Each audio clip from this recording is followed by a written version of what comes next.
we'll get started here. So thank you for coming out. We'll start with the Pledge of Allegiance if you'd all like to stand with us.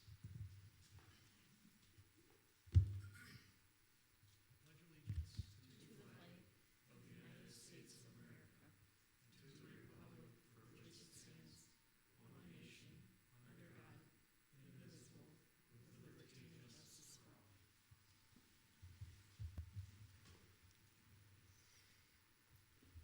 Carrie, if you'll read the roll call. Mr. Steinberg? Here. Mrs. Roach? Here. Mr. White? Here. Mr. Whittington? Here. Mayor Oranger? Here. We do have a quorum here tonight, so we can get started with business. The first thing I'll do is open the floor to public comment. So if anyone's here wishing to speak on something that's not on our agenda tonight, now is the opportunity.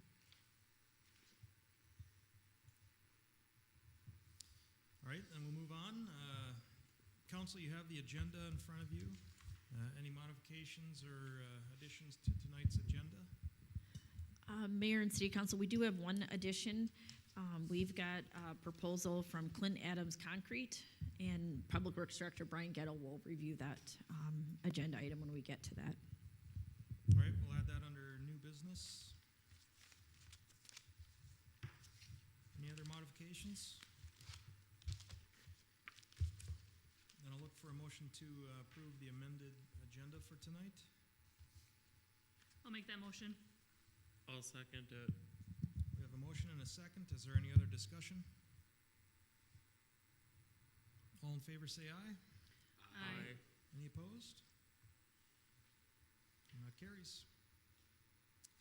Included in your packet, beginning on page 3, you have the City Council meeting minutes from August 7th, August 2nd, August 17th, and August 30th. Was there anything that anyone saw that needed to be corrected in those minutes?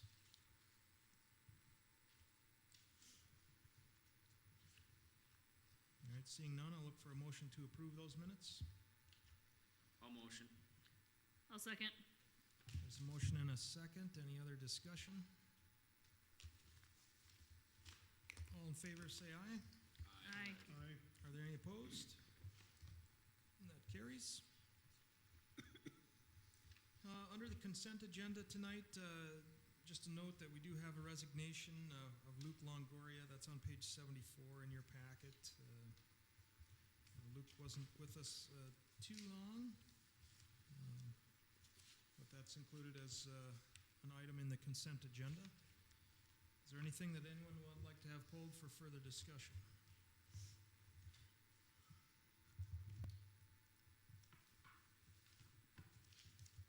And I would look for a motion to approve tonight's consent agenda. I'll make that motion. Do we have a second? I'll second. Any discussion? All in favor say aye. Aye. Any opposed? And that carries. Then moving on to our business tonight, we do have a public hearing scheduled for tonight, and this is a public hearing for an ordinance 2021-01, which is in your packet. And this is an ordinance granting and awarding a non-exclusive cable service franchise to CMN RUS, otherwise known as Metronet. So, Jennifer, is there anything you'd like to provide as far as background before we open a public hearing? Sure. I could just quickly give an overview. Much as was discussed at the last meeting. Just a quick overview that this proposed ordinance is very similar to the other two ordinances in place right now with the other cable providers. The proposed term of the franchise agreement is 15 years, and the fee would be 3% of gross revenues. It was reviewed by the city's legal counsel, the draft ordinance, and no further changes were recommended. One thing I just want to point out really quick, following the public hearing, if you choose to adopt the ordinance, because of the length of the ordinance, I just include a notation with a recommendation to do a summary publication versus publication of the entire ordinance. And that just requires a 4/5 vote to direct that only the title of the ordinance and a summary be published. with the full ordinance available on our website and then also at City Hall. And that's all I have.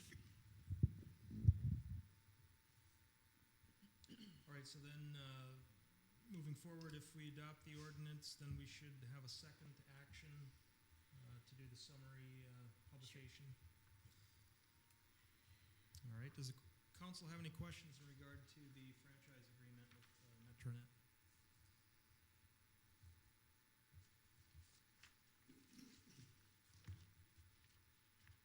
All right, then at this time, I'll open a public hearing. Anyone here tonight wishing to speak on the adoption of the ordinance for a franchise agreement with Metronet?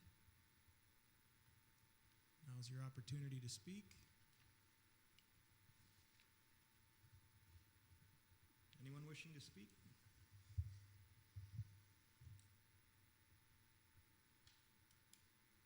One last time, I'll ask if anyone wishes to speak on the ordinance. All right, hearing none, I will close the public hearing tonight. Council, then, in your packet, again, we have the franchise agreement, which we kind of looked at last month as well. Seeing that there is no public testimony, if no one has any questions, I'd look for a motion to approve ordinance 2021-34, or I'm sorry, 2021-01.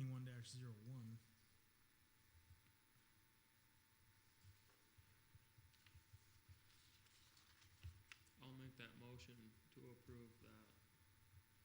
All right. We have a motion. Is there a second? I'll second. Any discussion? Just a note, again, this is kind of the same franchise language that we have with other utilities in town, so we've kind of kept that all the same. So, as this is an ordinance change, we will take a roll call vote. So, Carrie, if you would read the roll, the response would be yes to the affirmative to pass the ordinance and no to deny.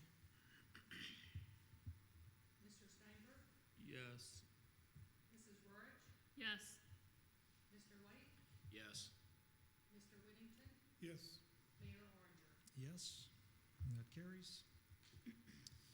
And then secondary motion on this is to just publish a summary in the newspaper.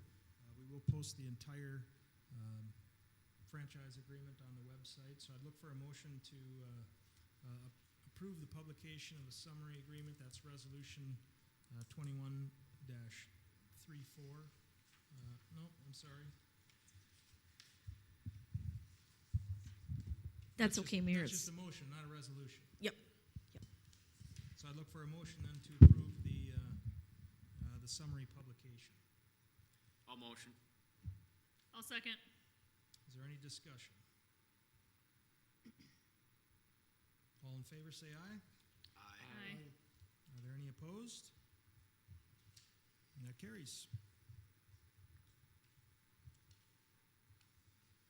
Okay, then we'll move on to presentations, and I don't see Julie, so you must be Jeff. So we have Jeff Kramer with us from ISG to give us a presentation and discuss some of the pond concerns and assessments that we've had in Owl Lane. So Jeff, I'll turn it over to you. Thank you, Mr. Mayor. Thanks, City Council members. So unfortunately, Julie was not able to be here, but I will do my best to stand in for her and give you some updates at the end about the MS4 process as well. But I'm going to be focusing on what we've learned about the ponds and what we still need to learn. You can go to the next slide. Just a little bit of background, a refresher on the purpose of the study. There were resident complaints this spring about the condition of the ponds along Owl Lane and the neighboring streets. These are ponds 15 and 16, and it had become kind of nuisance conditions due to both the site and the smell of the ponds. And we were asked to prepare a proposal to assess the ponds, and that was approved by the City Council on June 7th. The next slide, please. And And then just to give a quick overview, refresher here of the area we're talking about is ponds 15 and 16. These two ponds are connected by two 24-inch equalizer pipes, so they essentially function as one pond. And then the outlet to the open ditch along the east side of the ponds. The goal of this study was to confirm relevant elevations and compare pond volumes from the as constructed and existing, just to make sure that nothing strange had happened, nothing hadn't filled in with a foot of sediment or something like that. Evaluate runoff from both the existing conditions and then fully developed. And then also there will be additional work in the future to inspect the pond and provide some training to city staff as part of the MS4 requirements. And then, of course, summarize our findings and provide recommendations at this time. Next slide, please. First thing I'll touch on is the invert comparison. So this is just looking at, are the pipes where they should be, where they were constructed back 15, 16 years ago. We did not find any deviations. Everything is within 1/10 of a foot of where it was constructed. So that was good. Nothing surprising there. Next slide, please. And the pond volume comparison, we did a topographic survey of the pond bottom and the embankments around the pond. I was frankly a little bit surprised how little sediment has actually accumulated in the pond. It's lost about 2.5% of its volume since 2005. So nearly, it started at just over 12 acre feet and it's still 11.75 acre feet. So really, filling in at roughly an inch per decade. So it's really not anything to be concerned about in terms of sediment. And then depending on, we evaluated at a few different elevations, kind of lower in the pond, middle, and higher, and it was anywhere from 1/2 inch to an inch, depending on the elevations we were looking at. So, another thing we looked at, and this is really turned out to be a really important piece of this, is that when these ponds were designed and constructed back in 2005, there was a document called TP40, Technical Paper 40, that was in use. That was the standard of the time. It was developed in 1961, so that's 60 years ago. And what that provided for engineers was, it was basically these large maps that had been developed from meteorological data that told us what the 10-year, 24-hour event was, the 100-year, all these different rainfall events and how likely they are to happen, and then how much precipitation you might see over 24 hours or 48 hours, different time periods. And so there's nothing, I just reviewed that information from TP40, and everything was in line with the way the pond was designed.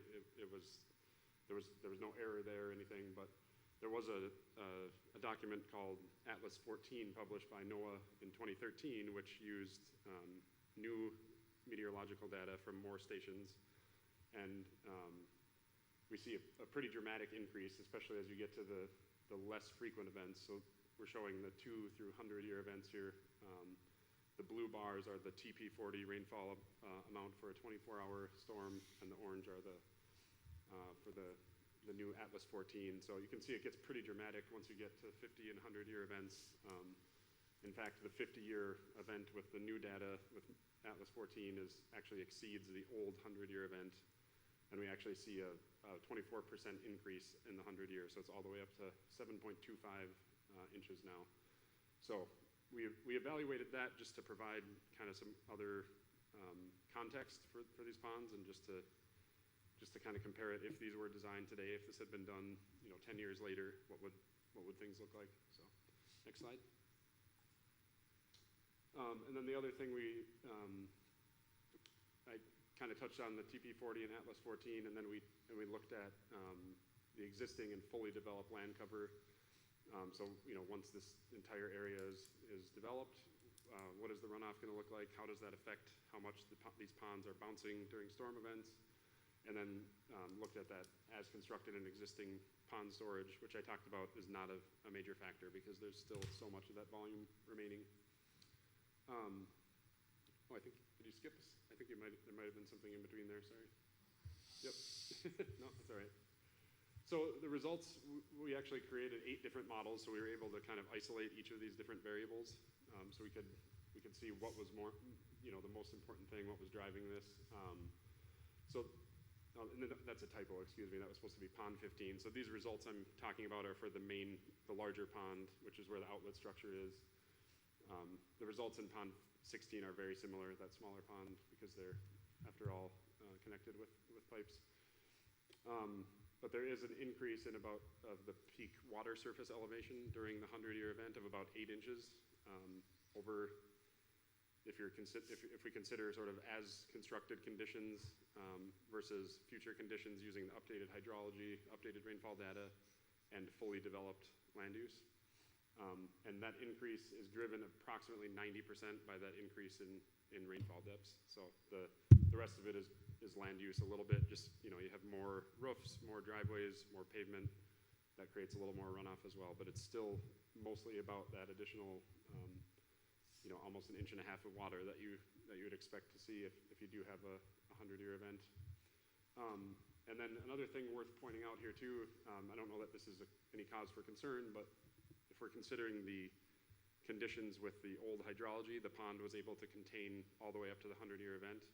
And with the new hydrology, it overtops for all of the 100-year events and for most of the 50-year events, kind of depending on what land cover conditions we're looking at. So I don't know that that's necessarily anything to be super concerned about. It's just because if you have an event that large, the ditch is probably going to be pretty full anyway, and you're not going to have any crazy scour happening coming out of the ponds.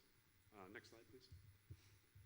We did also review MPCA pond design criteria, and they are consistent with the current design recommendations, with one exception, and that is that they recommend woody vegetation not be planted or allowed to grow within 15 feet of the toe of the pond or 25 feet of inlet and outlet structures. And so this is really important because there are kind of a lot of different processes at play here. One of them is that trees can provide leaf and pollen directly into the ponds, which is a source of phosphorus, which can lead to some of these water quality issues. And then also it potentially, I didn't see any evidence of this here, but it can potentially shade out vegetation in the lower areas that might actually provide more stability for the banks. So if you do get a large storm event, you might have more erosion and problems with the embankment as a result of that. So next slide, please. I have a couple summary slides here just to kind of hammer home the main take-home messages here. The volumes are still really consistent with how they were constructed. That second point should have taken out, excuse me. We had a survey point that we weren't sure about, and so I forgot to remove that. My apologies. So that the design rainfall depths have increased significantly, and that's kind of a large driver, resulting in about 8 more inches of water in those ponds after a 100-year event. And then, as I mentioned, not containing the 50 and 100-year events in most cases. But kind of the important thing, we wanted to do a quick diagnosis of, to figure out if there is some sort of hydrologic or hydraulic issue that might be causing these nuisance conditions. And the answer is that we didn't find anything because it's still basically functioning the way it was designed and constructed. And so if you move to the next slide, I can kind of describe a little bit of what we think is happening. I learned from Jennifer that these conditions have happened in other years that are wetter. It wasn't just isolated to 2021, but we think that really they were probably exacerbated this year because there wasn't as much runoff going into those ponds, flushing them out, mixing, and so that was really probably driving even worse, conditions in terms of what they look like and how they smell and how that affects the residents. And we think it's likely that this is kind of driven by something called hypoxia, which is essentially low dissolved oxygen concentration in the water. And it can be a little bit of a snowball effect. Algal growth, that algae feeds on phosphorus, and algae, like sort of the life cycle of algae, tends to deplete dissolved oxygen in the water. And you can have a condition where once dissolved oxygen gets below a certain point, you actually have phosphorus that is held by sediments at the bottom of the pond that is released back into the water column, sort of fuels more algal growth, and the whole thing can kind of amplify, kind of snowball to some extent.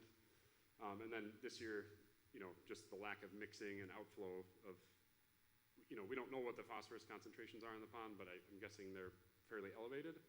And if you have a rainfall that comes in, a lot of that's going to get sent out, which, isn't necessarily a good thing. I mean, we want to keep the concentrations low in the pond, but also we want the pond to be doing its job in terms of trapping sediment and phosphorus from downstream waters as well. So if you move to the next slide, we do have a few recommendations. And one of them, I know Julie had presented this to you, I believe, back in June with the original proposal would be to perform water quality sampling and monitoring throughout the growing season, assuming next year we get some rain. So I think we'd have to check on lab fees, over the winter, but I think it would be in the ballpark of about $5,000 for that. Depending on, I think it was something like $4,500 this year that it would have cost for the different samples that we need for that. And then also potentially doing some sampling of algae just so we can understand the biology a little bit better of what's going on. And then the recommendation in terms of actually managing the pond more immediately would be removing trees and woody vegetation, particularly in the vicinity of the inlet and outlet structures, but ideally all of those areas that are particularly around Pond 16, there are a lot more mature trees. There is a lot of woody vegetation on the east side of Pond 15, the northern pond as well, that really could be removed. It's something approximately half an acre of woody vegetation and that would need to be cleared. So based on current prices, somewhere in the neighborhood of $5,000 it might be if you were to have a contractor do that. Next slide, please. And then we also have some treatment options, and really, there are a lot of different options here. There's kind of a broad scale of costs as well. I don't know that we necessarily have a strong recommendation at this point until we can better figure out what's happening in terms of the water quality, and that would be the hope of the water quality, the monitoring study that we could do next year would be to better understand phosphorus coming into the pond, phosphorus going out of the pond, how well is it treating the water, what's going on in the water column, the water chemistry, biological processes, things like that. But there are several things that could be done, kind of ranging from some very cheap things like potentially mechanical removal of the algae, or there's a really neat treatment with barley straw bales, and I don't know exactly, there are different methods to do it. You can have it sort of around the edge of the pond or potentially floating in the pond. You just use barley and it kind of creates an environment that inhibits algal growth. It doesn't actually kill algae, but it sort of prevents it from growing. And that's the same as using blue dye in the water. That doesn't kill algae, but in the case of the blue dye, you're tinting the water basically, and you're not getting as much light to fuel that algal growth. And then you can actually go to more, kind of intensive methods, like where you're actually using algicides to kill the algae, or potentially a product like Phoslock, which is applied to the pond and traps that phosphorus at the bottom of the lake, at the bottom of the pond, excuse me. And then really on the much more expensive end, it could be potentially installing pond aerators or to oxygenate water and mix that water column throughout the ponds. Or potentially, this would be kind of the nuclear option, I guess, going for an iron-enhanced sand filter, which is a really interesting best management practice. It locks up dissolved phosphorus, which is kind of the dominant form of phosphorus that fuels algal growth in these ponds. It's expensive, and I don't know, frankly, if there is room on the edge of this pond, but it would be, in the tens of thousands of dollars. So. Yeah, and then I did have a little sheet from Julie here, a couple bullet points she wanted me to share as well. Just an update on the MS4 process. And so the public comment period, we're kind of in the middle of it right now, so it ends on September 24th. And then the city with ISG kind of leading the effort would respond to comments within 7 days of that. So early October would have any, if there are any comments, would respond to those. And then, within a year of that date, the permit coverage goes into effect, and the city would have that year to meet the permit requirements. And so Julie said she would be able to provide an update in November. It sounded like that comment period was a little too close to the October city council meeting. But yeah, and I know there are some, she had identified a few things that, that she was aware of that would need to be put into city ordinance. So she can give more detail and work with Jennifer to identify those things. But, yeah, that is all. I don't know, do you have any questions for me? Any questions from the council? So you said it's only a couple inches difference in elevation Yep. on the bottom of the pond from Yep. how it was originally constructed? Yeah. Because some of the, I guess, resident comments that I've heard is that it's much, much shallower than when they moved in or remember seeing people. And I don't know, Brian, if you've measured any of the depths out there as.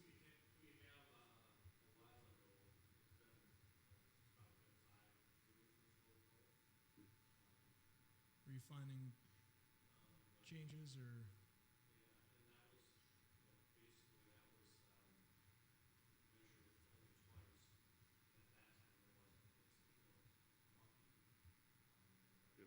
Sure.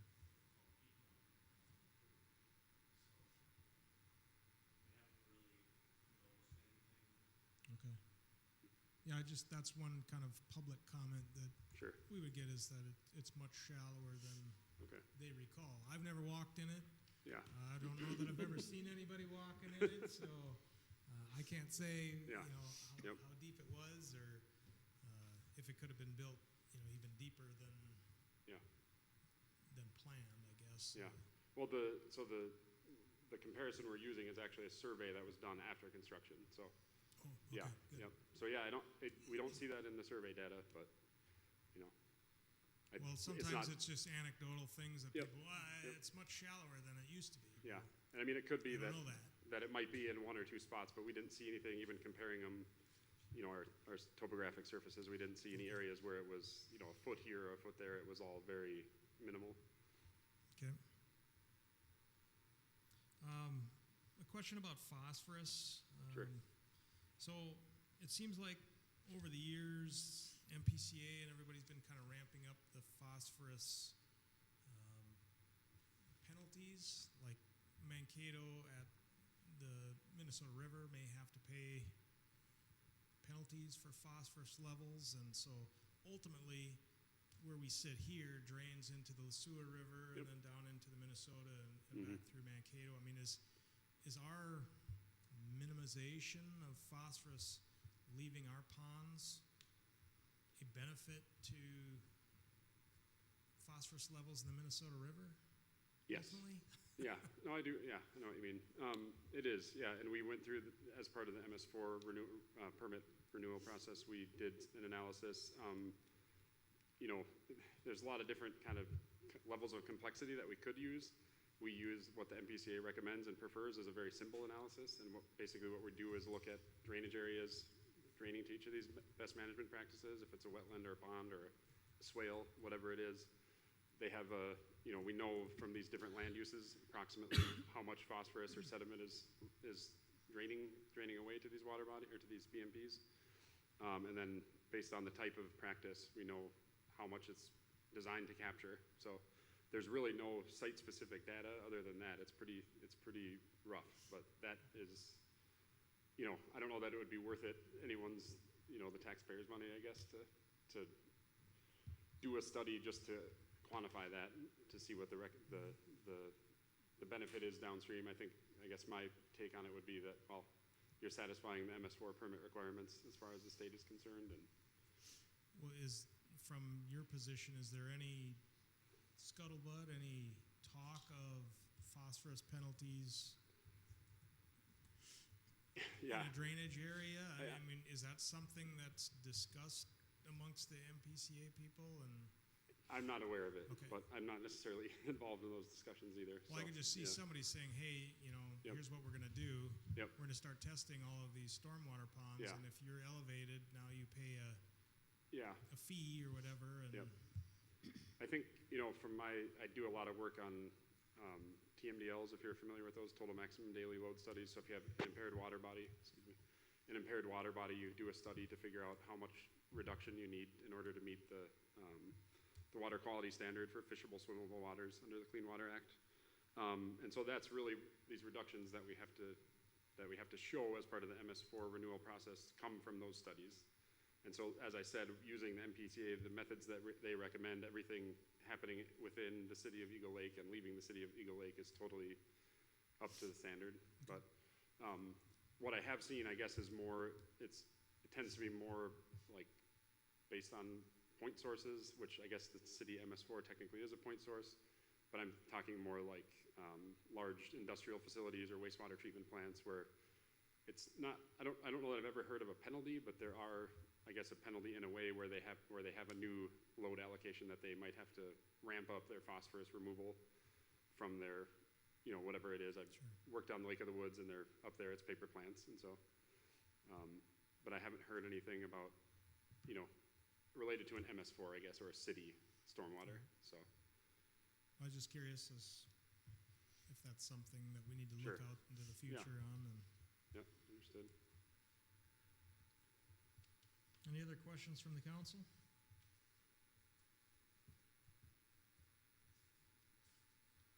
So then maybe we would ask, as one of your recommendations, the water sampling, and I think we looked at a proposal last year. If you could have that updated and sent down to Jennifer so we can consider that, but. Sure, absolutely. What would be a mechanical removal method of algae? I'm not actually familiar with what they are, but it might be somebody like Brian out in Waiters with a machete. It's not very mechanical, it's very native. Yeah, exactly. All right, well, thank you. We appreciate that, and I'm sure we'll be having additional conversations about where to go from here. So. Okay, thank you. Appreciate it. Thank you. All right, the next in our presentation we have Scott McMahon, who's a lobbyist at Flaherty and Hood, and he's here to give us a report from the Coalition of Greater Minnesota Cities activities lobbying at the state capitol. Great, thank you, Mr. Mayor, members of the council. As the mayor mentioned, my name is Scott McMahon. I'm a lobbyist with the firm Flaherty and Hood, here tonight on behalf of our client, the Coalition of Greater Minnesota Cities, of which the city of Eagle Lake is a member. And we are proud to have your city administrator, Jennifer, on our board of directors. So thank you for giving us a bit of her time. I just want to give you a quick rundown of what has happened at the Capitol over the past legislative session, the past 4,700 special sessions we've had in the past 12 months, and a little bit of a preview as to where things are headed as we go forward. So Jennifer, if you want to advance it. Just to give you a quick overview of who we are, the coalition represents 109 cities across the state of Minnesota, all of them outside of the 7-county metro area. We work on a variety of issues on your behalf, from LGA, economic development, transportation, basically whatever the board of directors wants us to work on, we will work on. But they're all issues that are important to local communities throughout greater Minnesota. You can advance it. So over the past year, we have moved from a part-time legislature into a full-time legislature, or at least a year-round legislature, in response to the pandemic. If you go back to March of 2020 when the pandemic started, we were in monthly special sessions once they adjourned in May in our effort to address that crisis. That wandered until January when we came back into the legislative session. And then we wrapped up our final special session in the very early hours of July. And so we're glad to have August go through without a special session. And unfortunately, it doesn't look like we're going to have a special session this month, even though they were targeting September as a time to deal with the frontline worker COVID benefit pay. So we're still kind of waiting to see what happens on that front. But a couple other things that have happened over this time. Throughout all that time, we were working on your behalf, trying to get a bonding bill done, which we finally got done last October. We were working on the dispersal of federal funds as they wandered from the federal government to the state. The 2020 election didn't really impact what was going on in the Capitol. The Republicans maintained control of the Senate, the Democrats maintained control of the House, and Governor Walz was not up for re-election. So the political climate, fortunately, did not change during the kind of crazy time we had with the pandemic. But two of the big things that really kind of defined things at the Capitol over the past year have been the civil unrest as a result of the George Floyd murder and the governor's emergency powers and the state's response to the COVID pandemic. So that was kind of the overarching environment that we had to work with over the past year. So for the past, going back to the start of the pandemic, we have been legislating virtually. We have not had public hearings at the House or the Senate. We have not had public floor sessions. Everything has been done via Zoom. And the question we always have around the office is, how do you lobby when you don't have a lobby? Fortunately, we were able to do it through a number of different efforts, engaging legislators vigorously through email, through Zoom meetings, through phone calls, through text, whatever way we could get a hold of legislators, we were doing it on your behalf. We also adapted to some different things that we could do. We got more aggressive with advocacy weeks. We had, I believe, 4 dedicated weeks this year focused on LGA, water and wastewater funding, childcare and housing. We had a number of guest columns in the statewide newspapers from all corners of the state. We amplified our social media efforts to try and just kind of keep that drumbeat that we usually have inside the Capitol happening, but from an outside standpoint. We had a number of our city folks help us produce a video on LGA to give us a better chance of educating legislators about the power of those dollars. And then we also had CGMC members engage more proactively with us in Zoom meetings with legislators rather than having folks from this area, from northern Minnesota, having to come to the Capitol for all these meetings. We were able to do some of those things virtually this year. So our top priorities for 2021, none of them should be surprising to you all. We wanted no cuts to LGA in response to the economic impact of the pandemic. We wanted to see the infrastructure focused bonding bill, focus on the PFA, child care facilities grants, BDPI, housing infrastructure, our PFAS efforts. We also want to see additional child care funding, both for funding to the Initiative Foundations and to the DEED Child Care Grant Program. And we wanted to see increased and dedicated funding to our City Streets program, in particular our Small City Streets program. So looking at what we saw in November of 2020, MMB was projecting a slight budget surplus for the current biennium at that time, and then a significant budget deficit for the budget year that we just entered in starting July 1. So not only did we have a pandemic we were dealing with, we had a pretty scary budget situation that we were facing as well. Our primary focus right off the bat was LGA needed to be paid fully and on time so that the burden wasn't being borne by the cities.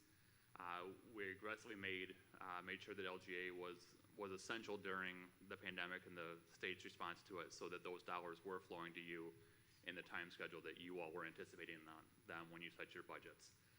We did take a leave nothing at chance kind of approach with it. We were always kind of giving the drumbeat going forward, whether it was our efforts at the virtual Capitol or our efforts in the media.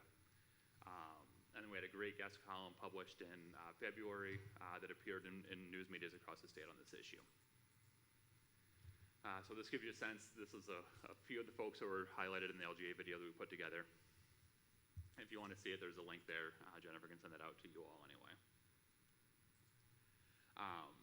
So then, fast forward, we had this, in November, we had this projected $1.2 billion budget deficit for the current biennium that, by the time we came to the February forecast, had improved to a $1.5 billion deficit, or $1.5 billion surplus, excuse me.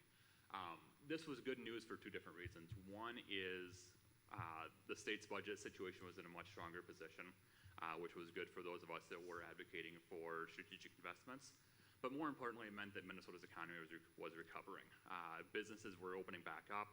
Our restaurants were coming back online. We were seeing those state revenues, both from sales and from wages, coming back into play. And so it was a testament about the health of our economy and our resiliency, which was good to see coming out in February. So kind of the big picture, we showed a strong budget with the surplus. The second round of federal funding to Minnesota brought $8 billion in new money new but one-time money to the state, which meant that LGA was safe. There was no need to look at that as a source for addressing a budget surplus or budget deficit. the legislature passed a $5 million one-time appropriation to LGA to kind of hold a couple of cities that were going to fall out of the program this biennium. And it was to serve as a bridge for those folks as we get into the 2022 legislative session. So the other big issue that we worked on, and I know it's one that has been dear to this community, was our child care efforts. We were advocating for funding to the Sixth Initiative Foundation for them to keep doing the work that they're doing, helping communities figure out solutions to their child care problems. We wanted to see funding for the DEED Child Care Grant Program, with at least 50% of those dollars going to Greater Minnesota. We wanted to see funds for redevelopment in Greater Minnesota that could be used for child care facilities as an eligible use.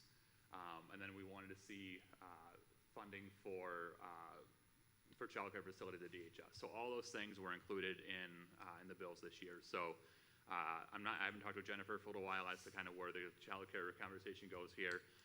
But there are great resources, both with the Southern Minnesota Initiative Foundation and DEED for those things, as well as some money if facilities are needed through the Main Street Revitalization Program. So we're glad to see some of those resources being made available right now. So another issue we were working on heavily was housing. Again, it followed our usual model for advocacy, multi-focus between efforts at the Capitol, efforts within the community to raise the pressure on the issue. Unfortunately, there wasn't very much new money put into the housing budget. There was only $10 million total, and there wasn't a bonding bill this legislative session. So there wasn't a good opportunity for us to get funding on the housing efforts this year. But we did get $4 million into the Greater Minnesota Workforce Housing Program. So we're glad to see that money staying there. Hopefully we'll see some more money coming into that coming forward. The third big economic development issue we have is our advocacy for increased broadband across the state.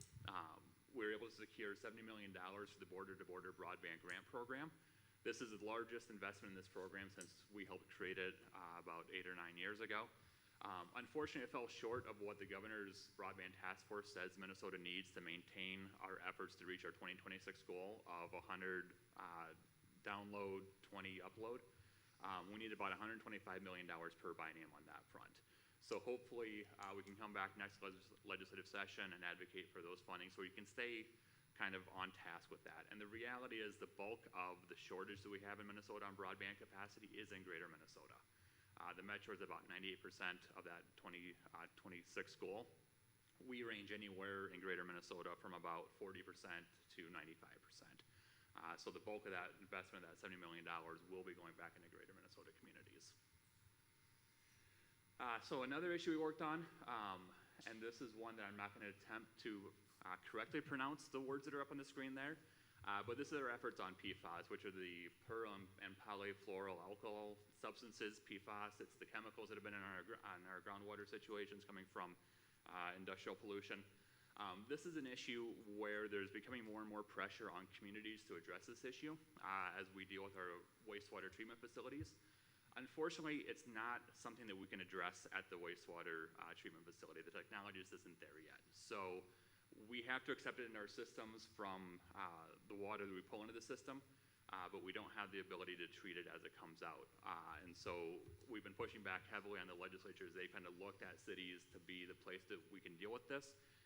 If we can't deal with it, then we can't deal with it. So we need to figure out something different with it. So we've been working heavily on trying to deal with point source opportunities to address the problem, which is the appropriate place for it. How do we keep these chemicals from getting into our water system?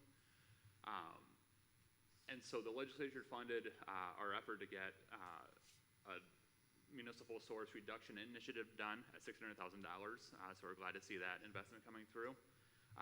And then we've also stopped legislation over the past couple of years that would hold cities liable for taking out these chemicals that we don't have the ability to take out of our waters. A couple other things with chloride and PSEG.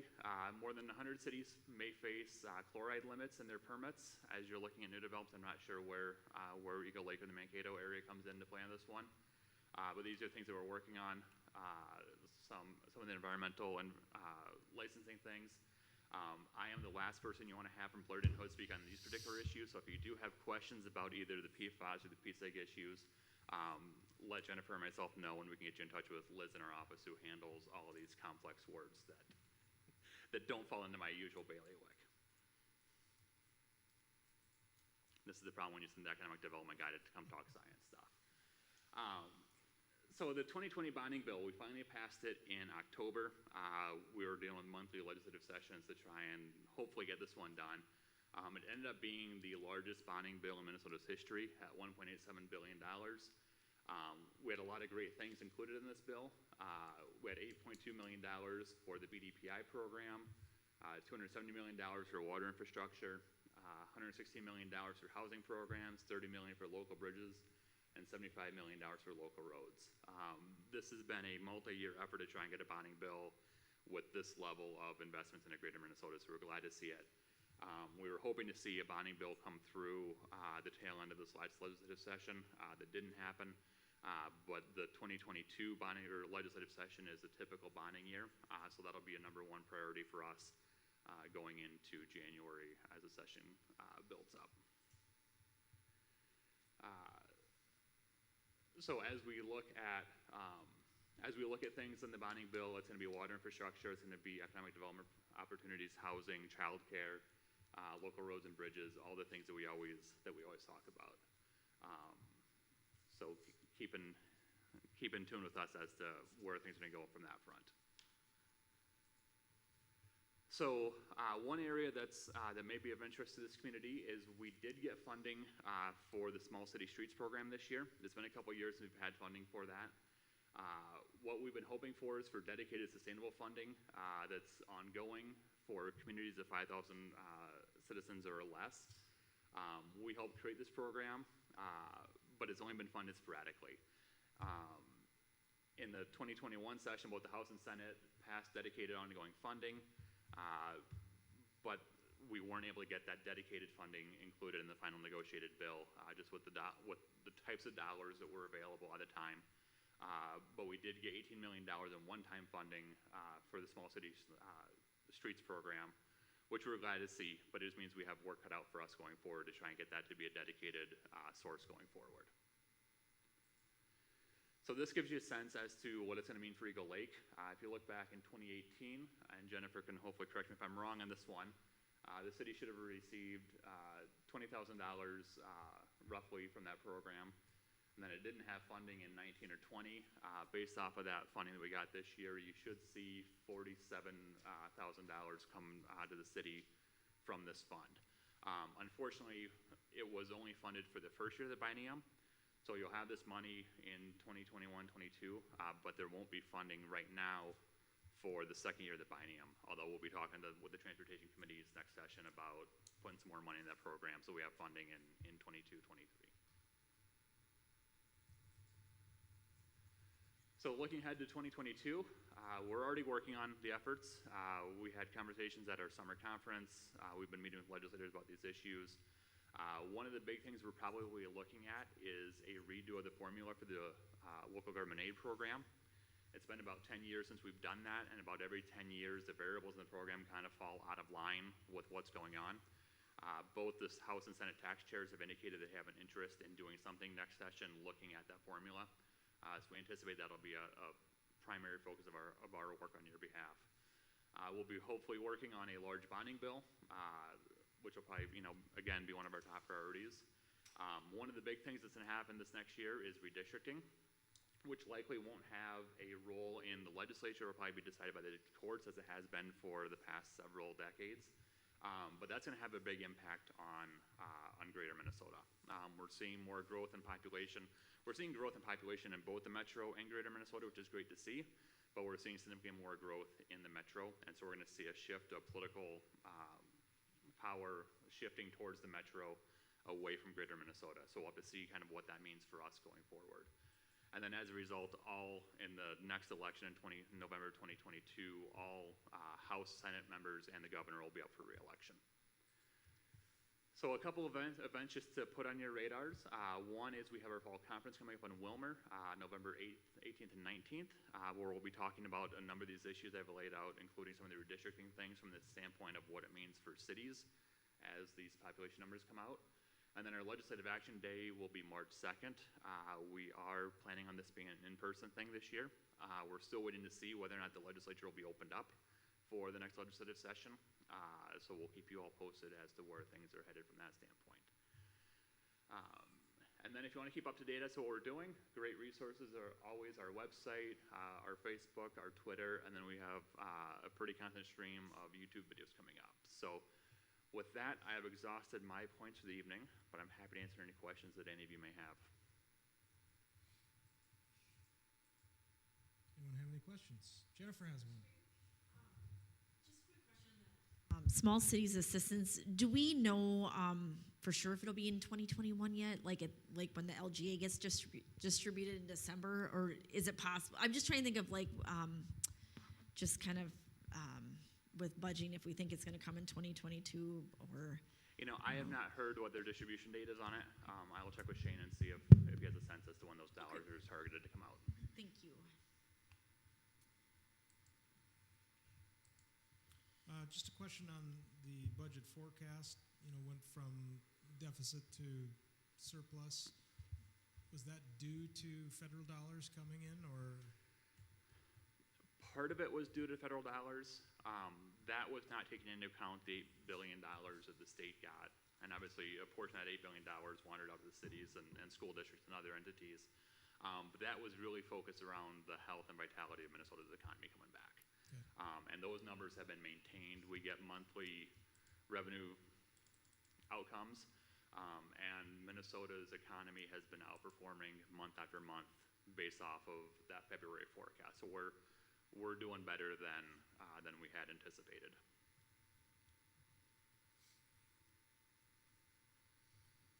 Very good.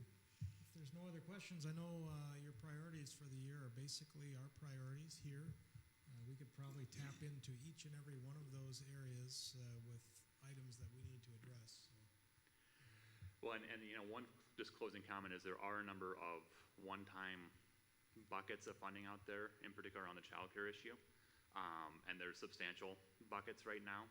So if there are opportunities that you're thinking about, let us know. We're happy to help you think through those opportunities and what they might be, whether it's the Main Street Revitalization Fund at DEED, whether it's the child care things, but another great resource in all of those conversations will be the Southern Minnesota Initiative Foundation. Very good. Appreciate it. Excellent. Thank you, everybody. Thank you. Thank you.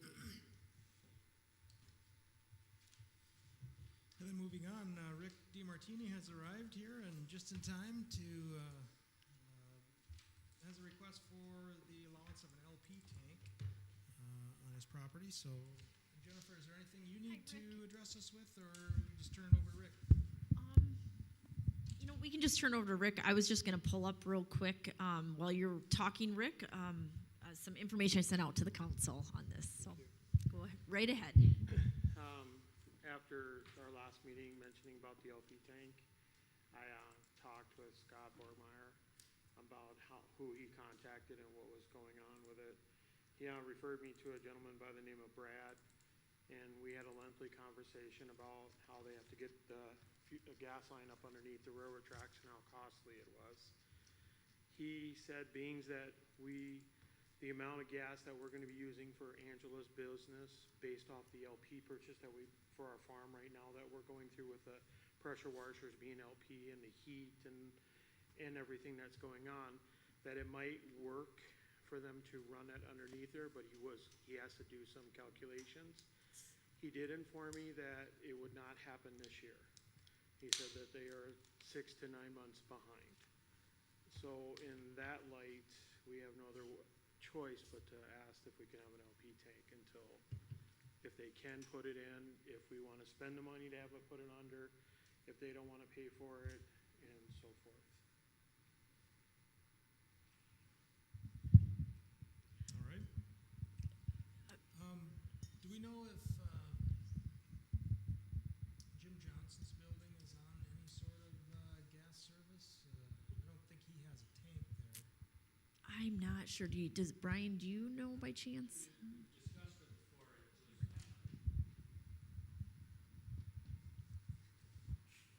I think he has hot water heat in that building. Okay. And then Casey's, they just run off of their internal pumps and stuff. So nobody else has it there. think when Scott got his request for the LP tank, that was discussed then. So at this point, the, I guess, best case scenario, we go ahead, allow the use of above ground LP tank in the hopes that the gas company is able to push something, and then we can take both you and Scott off of Scott really tank wants, service. yeah, Scott really wants to have natural gas. We absolutely want natural gas versus LP for the cost savings, so we're gonna pursue it. If it's not inexpensive, I mean, if they drop it down, first it was 30,000, then he said 17,000. If they can drop it down, we might come up with the money to do it, just for the fact it would be better for us in the long run. But I can't hit $30,000 right now with all the money that I'm spending. So college is killing me. Are there any questions from the council at this time? So once we grant this variance, is for, how long is it, for the year, or is it for ever? Well, on the Borgmeyer one, I don't think we, yeah, we didn't give it a end date, did we? We just said until such time as we can get gas service in the area. I mean, so, you know, that's certainly the intent. And again, we looked at, do you have any issue with the size of tank? Because initially, I think the Borgmeyer request was over a 500-gallon tank, and I think there are some restrictions on size, so, and maybe Dan, I don't know if you know anything more about that, so his agreement is for a 400-gallon tank, so something under 500 gallons. And I believe he has to be with that 400-gallon tank. It is 25 feet from any structure, which the LP company would Set it adhere to that. They would appropriately set it right. to that, so. So I don't know if you've looked at size of tank 25 at this feet? point? That's gonna be stretching it for me a little bit. Yeah, I believe it's 25 feet from the structure. Scott got his tucked over the corner. Okay. I believe you can go to the property line with it. But, it just depends on placement on it, so. Dan, if it's okay if I interrupt here, I just looked up the agreement. In Scott's agreement, it was 10 feet from any property line and 10 feet from a structure. I don't know if that's correct or not, but Probably on a 400-gallon tank. yes. Larger would Yep. probably have to be 25. Yep. You mean a 500-gallon tank with only 400 gallon can be in it? Because I've never heard of a 400-gallon tank. I know there's 500,000. They talked to Scott, so it was a 400-gallon tank that it was limited to, so. Okay. And I thought it would be a 500 Which- also. Which would be in sense because they have to keep 10% back for that, so. And then what I was gonna do, if it's okay with the city, I'm gonna have them put a GPS, or not GPS, a satellite system on it so that when it hits a certain, percentage in the tank that they automatically come out and fill it, because I can't have her running out if there's newborn babies or something in there.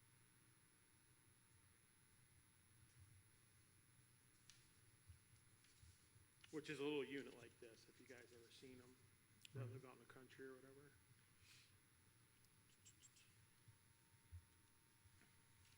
Yeah, I don't think we gave an overall timing, but, you know, the intent is to eventually hook up to a gas line when it's available in the area, so. Well, economically, The two services now may help push that, so.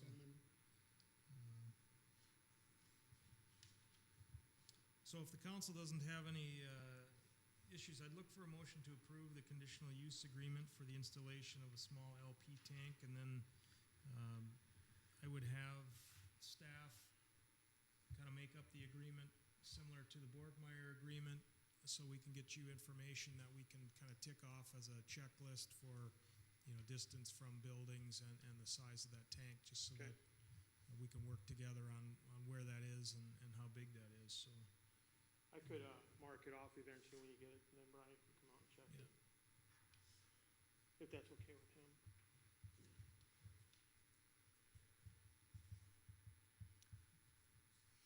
Does that pose any problems to the fire department? No, it doesn't, just, we'll be aware it's there, Right. as we are with Fort Meyer buildings, so that way, fire does happen, we know that we got a shut-off point that's at Okay. the tank, so. I know up in the cities where we work next to the railroad tracks, their LP tanks have this little box, I'm gonna look into it. But if it's a high flow amount of LP coming out, it shuts the LP off. So like say there's a fire or something, it senses that it's getting more, like fueling the fire, it cuts the LP right off. In case the train derails or some idiot like us hit it with the dump trucks or something, because trust me, it has happened. Oh, yeah. So, So if the council has no objection, I would look for a motion to move forward with the conditional use agreement and instruct staff to prepare the agreement with the DeMartinis to pinpoint, kind of the critical items of size of tank and distance from buildings. I'll make that motion. I'll second that. We have a motion and a second. Is there any other discussion?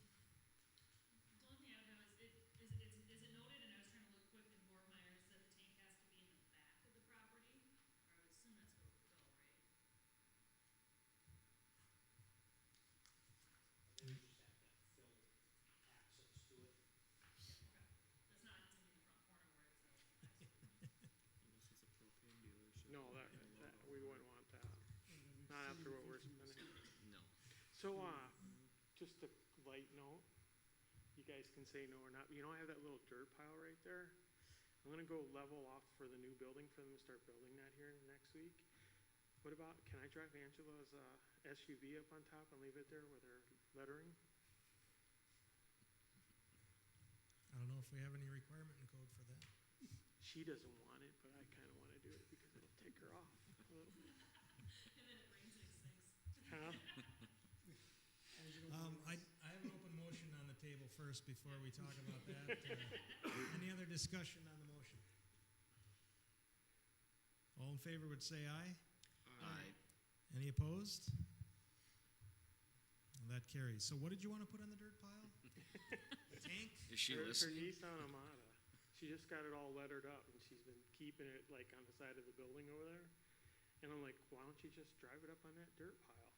You know, let people see the advertisement. And You'd she's have to like, look no, under no. the sign ordinance then to see if She- there's any concerns or issues with that. She had, the history of this car, she begged and begged and begged for years. And I did not want to spend $70,000 on a foreign SUV, excuse me. I'm a Ford guy, not a Nissan guy. I finally, on Mother's Day, I gave in. And we bought this really nice one. And she drives it everywhere. I mean, she's got miles like you wouldn't believe on this thing. And then she gets a letter and she's like, I'm afraid to drive it around with my name on it. I'm like, what? That's the whole point. So, the dirt pile, I just wanted to make sure if I did do it, I Well, wouldn't have him come and Check, see me. check with Jennifer on the city code and see, that sounds like a sign to me, and so I'm not really sure what the code has to say I could put a about coming that. soon sign in the windshield. On an unrelated note, do you know when you're getting your concrete? Yes, I have Justin Ayers Yeah. scheduled to come on the 24th Of September? of September to do the first building and to do the driveway. So we're gonna do the building first, because then I have Plug Electrical coming in to get that done on the inside, and then they're gonna work on the cement on the outside, and then they're supposed to be building the second building, starting on that second building, right within that time, because we're not letting that crew go anywhere. I told them I'd go catch them, I'm gonna hog time, they're gonna stay there. That's it. You should put their truck on top of it. Yeah. Well, you know, I don't know if you know the history of it, but they're scheduled to go do a bunch of other stuff. And when we were supposed to do it in July, they were gonna go away and not come back till November. We kept them on our farm doing things that whole time, just so that we wouldn't lose them to get them over here. So when they leave at 2:30 in the afternoon, it kinda angers me a little bit. Why isn't this done and that done, so. But, Well, keep us posted on the status of the gas line, because, I mean, that's, I think that's the goal of everyone here, is to make sure that, that's available and. And is a plastic PVC gas line, the regular yellow line, okay versus the copper underground? I believe they run the copper inside that, I'm not sure what they run. Well, it would be underground from the tank to the building, to the regulator, The LP Black company's pipe. gonna run what Right. is specified, so. Okay, thank you. Very good, thank you. All right, we'll jump into our new business then, and the first item we have is an offer received for the property at 301 and 305 Parkway Avenue. And Jennifer, I will turn this over to you then, if you want to give some background there and what we need to do. Absolutely. Mayor and City Council, we received an offer on the purchase of the city-owned lots for sale at 301 and 305 Parkway Avenue. The prospective buyer has been working with the city's Economic Development Authority and came together with an acceptable site plan and layout, and the EDA has reviewed the offer, and they have provided their recommendation to the City Council to accept that. Attached to the memo I sent out is a copy of a draft purchase agreement. I just wanted to note that per the terms of the agreement, construction would commence within 2 years of the date of closing. And then there's some more information on development requirements, and it's pretty much the standard language we've used in recent agreements, purchase agreements for city-owned property that's been sold. And then upon approval this evening, I will coordinate a closing with the buyer and legal counsel, and hopefully they'll be able to get their project started pretty soon. So it would be a nice addition to our Parkway Avenue Business District. And I should also mention too, the buyer is Mike Bales with Freedom Security, and the purchase price is $50,000. Excellent. Does the council have any questions in regard to the proposal or offer received? I wish it was a restaurant. You'll have to talk to Mike. No, I won't. Maybe I'll pull a hot plate in I'm there. not that vested in it. I'm just happy there's something going on. Yeah, this kind of completes the sale of city-owned property on Parkway Avenue, which is, or at least saleable property.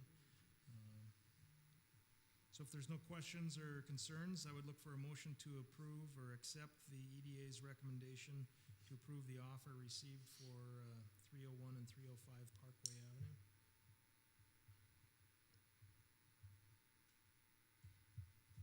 I'll make that motion. All right, do we have a second? I'll second. Any other discussion? All in favor of the motion, say aye. Aye. Any opposed? That carries. Then Jennifer, let me know. I would imagine we'll have to do some signing at closing date.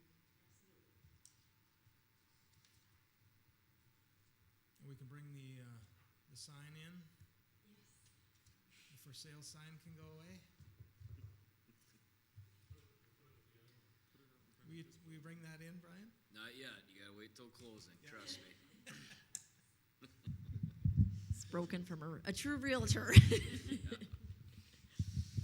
right, the next item is the proposal for edging at Fraze Park, the purchase of memorial balance beams.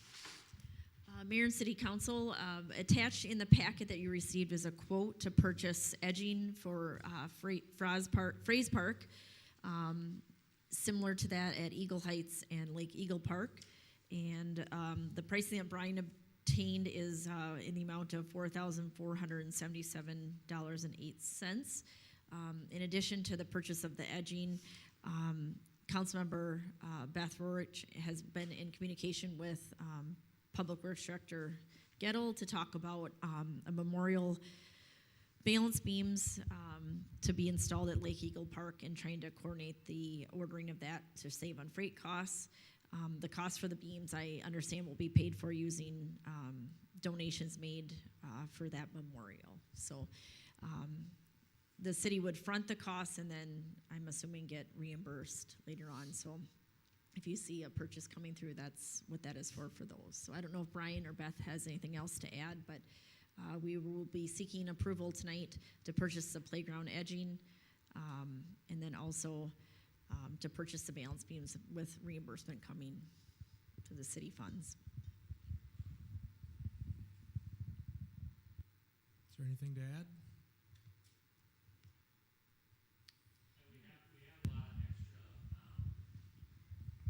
We have a lot of extra pieces left for the other edging from down at the leftover pieces.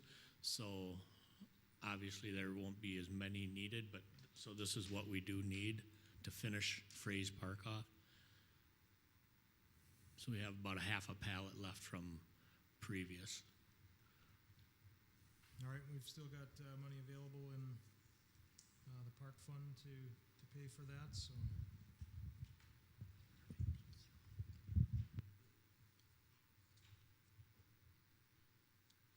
So would St. Croix Rec be the ones to install that, or is that Public Works?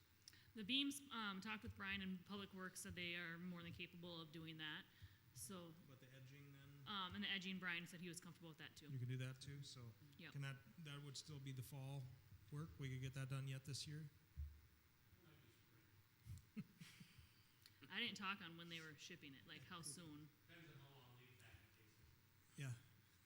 I got you. See you in the spring. All right, any other questions from the council? So this keeps it consistent with all the parks? Right. Nice, it ties together? Yep. So they would all have the same edging and, do we need to do anything more with mulch? In the future we will. Just kind of add to here and there. And all right, if there's no other questions, I'd look for a motion to accept the proposal for edging at Fraze Park and the purchase of the balance beams. I'll make that motion. I'll second. We have a motion and a second. Any other discussion? All in favor, say aye. Aye. Any opposed? And that carries. The next item we have is a leaf vac request from the Public Works Department. And so Jennifer and Brian, I will turn this over to you and you can give us information here. Sounds great. I think what I'll do is I'll go ahead and give a quick overview, just review the information in the packet, and then I'll turn it over to Brian to talk about more specific details with this request. So in the packet, there is a request from Public Works Director Brian Gettle to purchase a new 2019 ODB truck mount debris collector, which is also known as a leaf vac, off of the Minnesota state bid from McQueen Equipment, totaling $225,685. I received the request from Brian this past week on September 8th. At the August 30th budget work session, included in Brian's budget request was a request to spend about $200,000 in 2022 to purchase a leaf vac. So we should talk tonight, and I'm sure we will do that here after Brian and I are done with our information, talking about whether or not there's an interest in purchasing the 2019 now, or if it's determined best to wait until 2022. I know when talking with Brian, this piece of equipment is hard to come by, and so this is an opportunity to get it now, and as I understand it, it may be difficult to get one if we wait to place the order until 2022. I'll just quickly review what we have right now in capital outlay. We've got $455,936.83 available in capital outlay for streets. I've attached a capital outlay summary sheet and then a sheet specific to Public Works for your reference. Since this wasn't planned for in 2021, I did talk to the auditors, and we don't necessarily need to do a budget amendment. We would just have to be able to explain the variance at the end of the year. So I guess I feel more comfortable after talking to them about that. We typically try to plan for these expenditures, especially large ones like this, and so we try to include those in our budget requests. But as I understand it, Brian will explain more when he talks that it's kind of an unusual opportunity. So I just kind of laid out some of the, from my perspective, just pros and cons with a big decision like this. We're probably looking at increased costs coming in 2022 if we wait. And then we may be able to reduce our seasonal labor costs with the new leaf collector, since it's only requires one operator versus the 3, which is very labor intensive. And that would free up our other full-time staff and part-time staff to help with other tasks and responsibilities in the Public Works Department. And then most importantly, I guess, would be our leaf collection experience for residents would be hopefully more efficient and more a positive experience. I guess some of the drawbacks, it's not a planned capital outlay expenditure. However, we do have the funds available, and we just have to be prepared to explain the reason for the variance. We're just drawing down those capital outlay funds earlier than anticipated. And then I also put on here, we'll just have to adjust the budget accordingly if the council decides this evening to go ahead with this purchase. And then on page 123 in your packet is a picture of the proposed truck to be purchased. And then on page 124 is an estimate. And then page 125 shows that it would be off the Minnesota state bid due to the dollar amount. That's important to note. And then on page 126 and then page 127, it's just a copy of the capital outlay sheet showing the balance in the streets for capital outlay, and then also Brian's sheet from the budget work session for Public Works, which would be amended if the council goes ahead and approves the purchase this evening. And with that, I'll turn it over to Brian.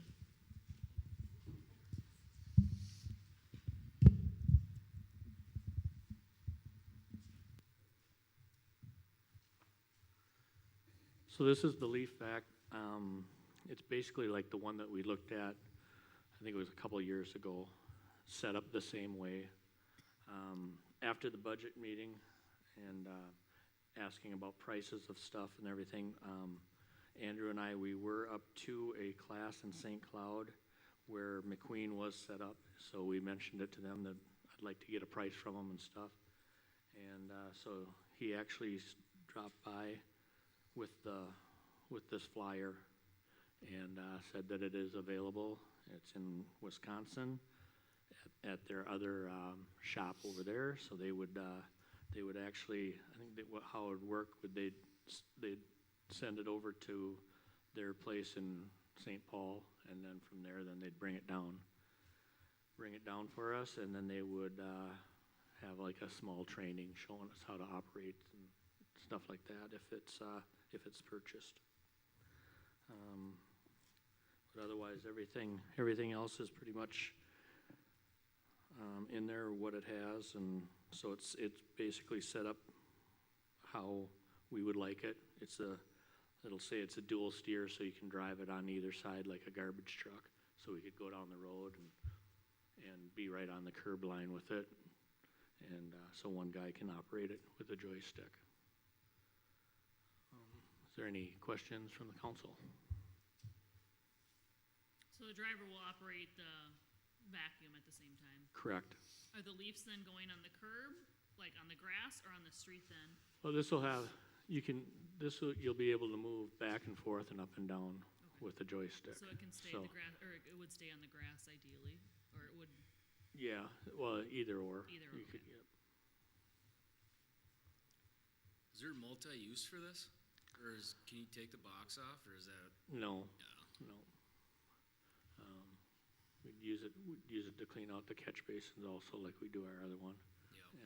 But with the other one, we kind of always ran out of time, so we couldn't get our catch basins cleaned quick enough too. And actually this year we had a lot of plugged ones that we had to have runners come and clean them out for us. Quite a few of them actually. So I'm just kind of hoping we could get them all cleaned out maybe this year also. And I still would like to, we'll still use our other one also for the outskirts of town, just to make sure how everything works and stuff. And then we'll maybe go from there. Next year we'll reevaluate and see if it's something we should keep or not. I'm sure it's not worth a whole lot either, dollar-wise, but our The old one. communities have asked to use it, so I'm wondering if there at least has a market of some dollars Yeah. that could go into this. Yep, yeah. Or at least while we're using this one, the new one, if they can, we can rent it out to the outer line communities, the older one. Question for you, Brian, in regard to operations. So I've never, stood by to see how things work. If the leaf pile is frozen, do we have to have somebody outside busting that up? Is that a problem? Anything that we deal with? Yeah, like the leaves, they don't, I shouldn't say, they don't freeze as much as normal because they're warm inside. The only problem, like what we have with problems if it snows and we have to plow, and then if we try to go back and clean them up, that's where it gets messy, trying to clean them up after. By the time it snows, we're pretty much to the end of the season. You might get a melt off, and then. Yeah, but the residents still have them out there. Right. And it's nice to get them cleaned up if we can. And then, but yeah, so, and then too, even, you might see a couple guys out there with it, we say it's a one-man operation, but, if you see another guy out there just kind of raking or doing anything, or like you say, if there's problems picking some up. And like some people too, they'll mulch and mow them up with their bagger and put them out there, and that's real hard to pick up when the grass and the leaves are mulched like in their lawnmower bagger. Sometimes if those sit for a long time, they're hard to pick up. So it all depends. There might be somebody out there with a shovel and a rake or something to trying to break it up with this truck too, especially until we get used to it. Well, I would imagine this has more power than what we currently have. For Yeah, the vacuum. yeah. It should that'll be. help. Yeah, it should be. The other one is a diesel powered also, but I know it's not a 74 horse, so, and I'm not exactly sure what it is offhand. And then the wear and tear on them too slows them down. And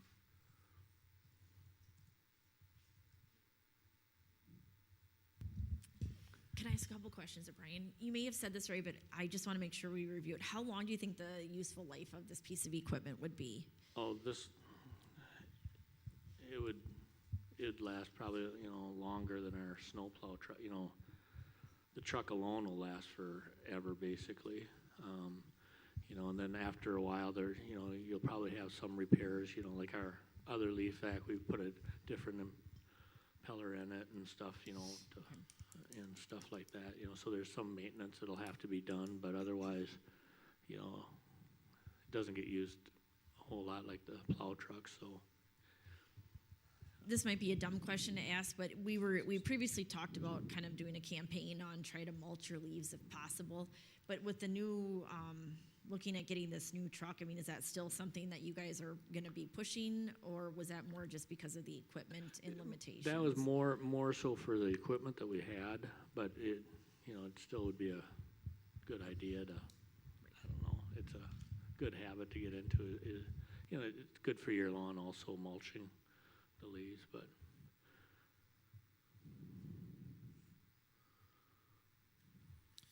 One of the proposals had a rental, kind of a rent-to-own feature for their one of these vehicles. I know the salesman here, he said there's financing available if you want to finance it, but I don't know about a rent to own. I'm just trying to figure out, is there a way to push payment to 2022? Oh, yeah, unless you'd want to finance it, but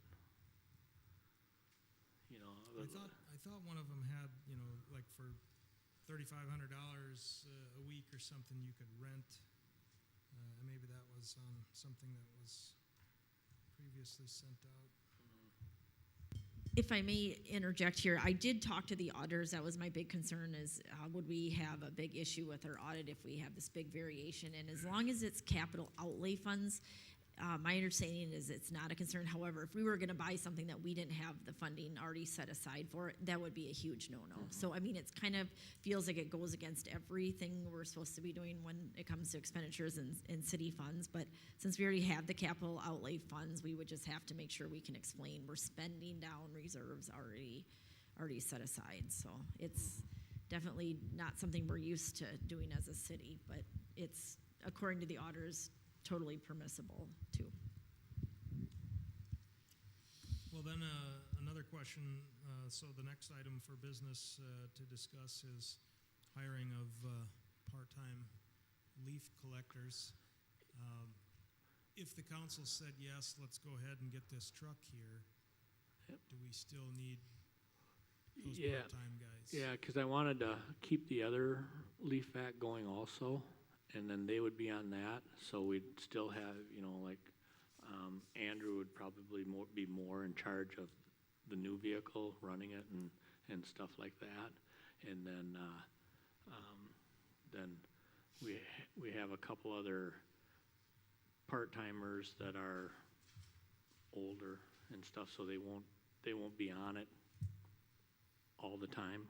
So it'll kind of break it up a little bit for them. So, and then like myself or Andrew and Mike, then, you know, we can be doing other things during the week than picking up leaves. Because one of the pros we've got in the packet here is that we wouldn't need, you know, a reduction in seasonal labor costs, requiring the one operator versus the three. And so what I'm hearing you say is, no, we would keep running the other leaf vac Yeah, as well. I'd like- So then I'd we're like not to- really gaining anything. Yeah, well, I'd like to try, you know, for the first year, just to make sure everything goes smooth, you know, so I we're would not, agree too, because, so we're not sitting behind the you know, eight ball. if we don't, and this thing ends up being the exact same as the one before, as far as volume, then what, you know, what's the point? If we need to keep that second one to get everybody's done, I think that's well worth it. And, as far as the part-timers, I think, there'll be less hours for sure.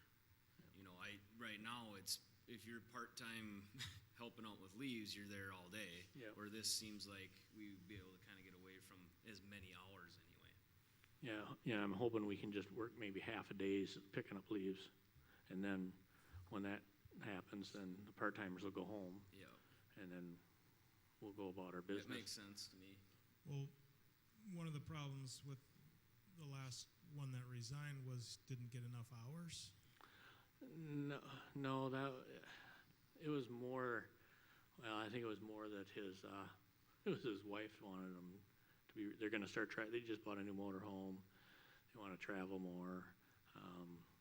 I think it was more than that. He didn't have a set schedule, so he didn't have like, you know, Monday through Thursday, a set schedule. And, you know, and then if it rained or it was a drought season, so there wasn't work for him.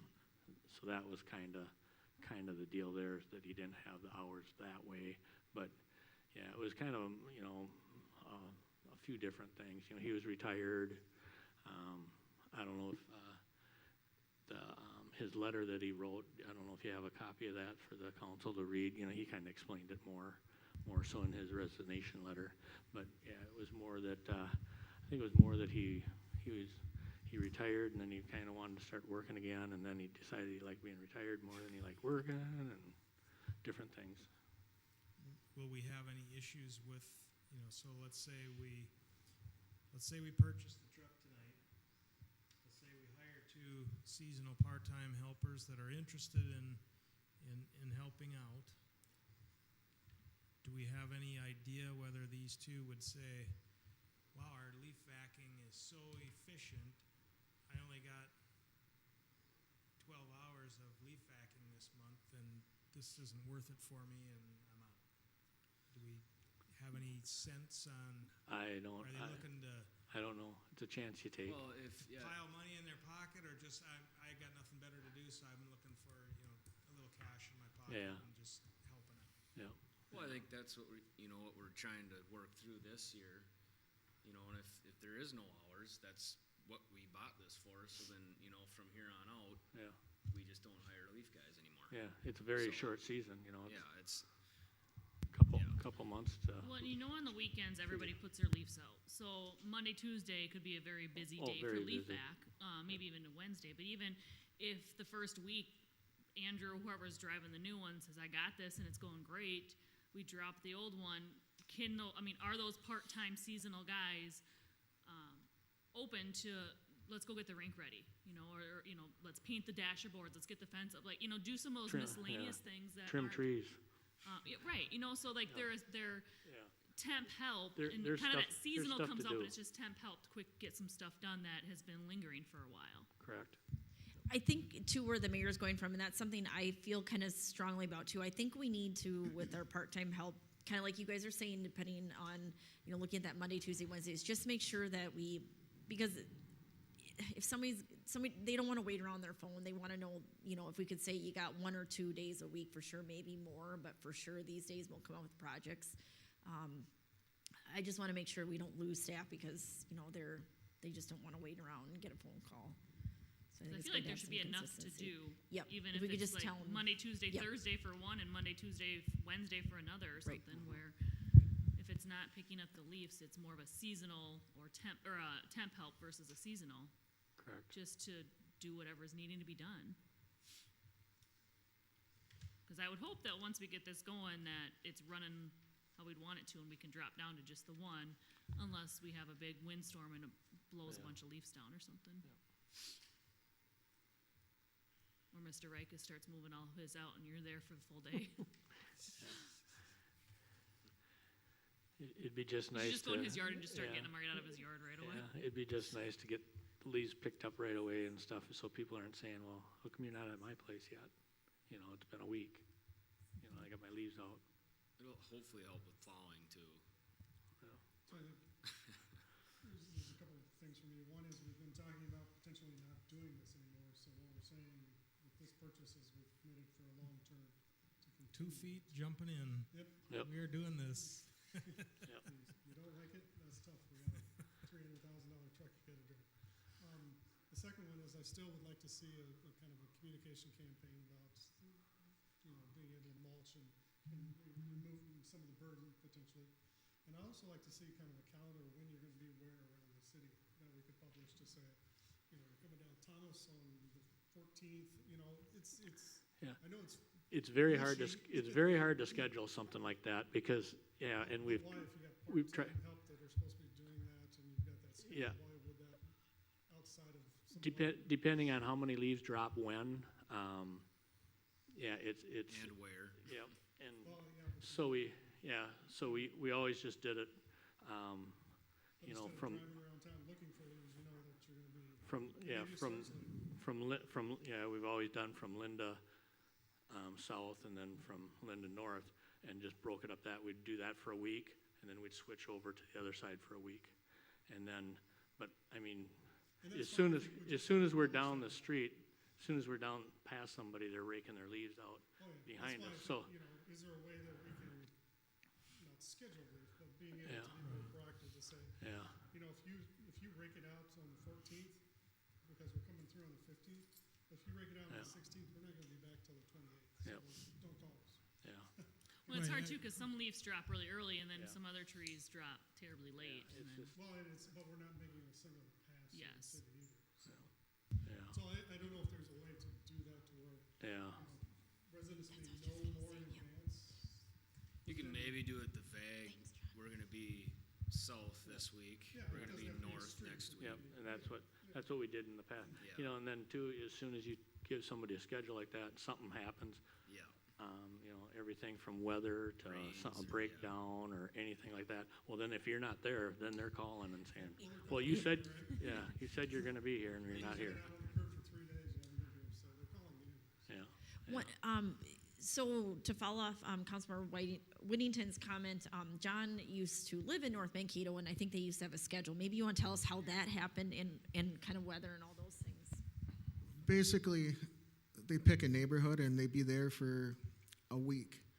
And they'd say, we're going to pick up in this neighborhood for a week. there's no guarantee if you don't have your leaves out when we're there, there's no guarantee we're getting back there to pick them up. And that motivated people to get them out there, because if you don't, the city doesn't have to come back and pick them up, and you've already told them that in advance.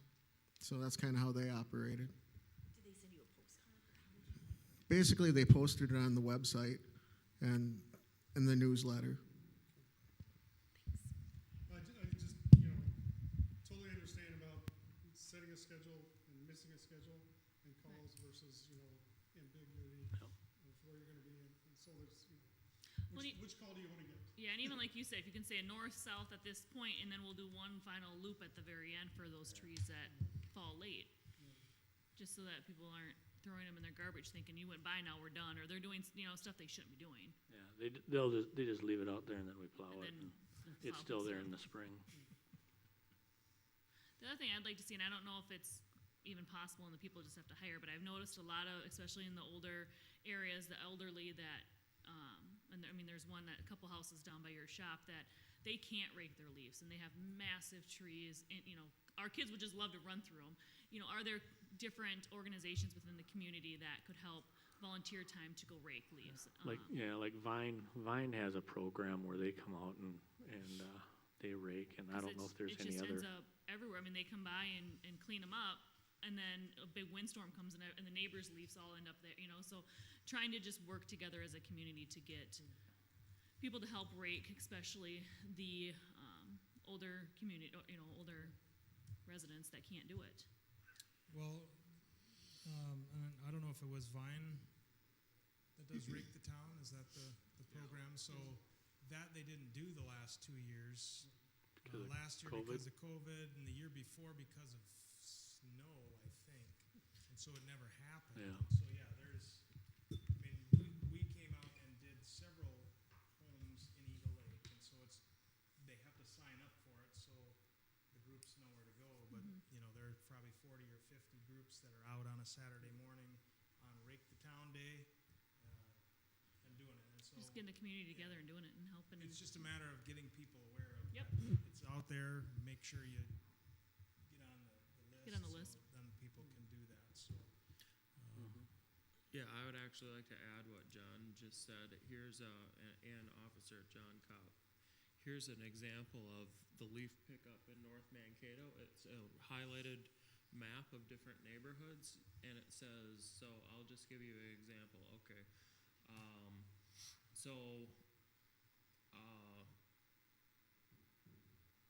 Lower or one part of North Mankato here, purple shaded area, Friday, October 9th, Friday, October 23rd, Friday, November 6th, and Friday, November 20th. It looks like they run their leaf pickup for like 5 or 6 weeks, and then they do, on Lower North, it has maps that are That's east the and beginning west. of the year plan until snow, and then. Well, no, I then know, it's but I'm over. just saying though, something along this line though is what you're talking Yeah, about. yeah. I mean, I'm the that. guy that always rakes the day after because it's like, totally forget. And that's kind of what we have been doing. We've always done like, say the south side, we'd do that for the week, and then we'd switch to the north side and do that for a week.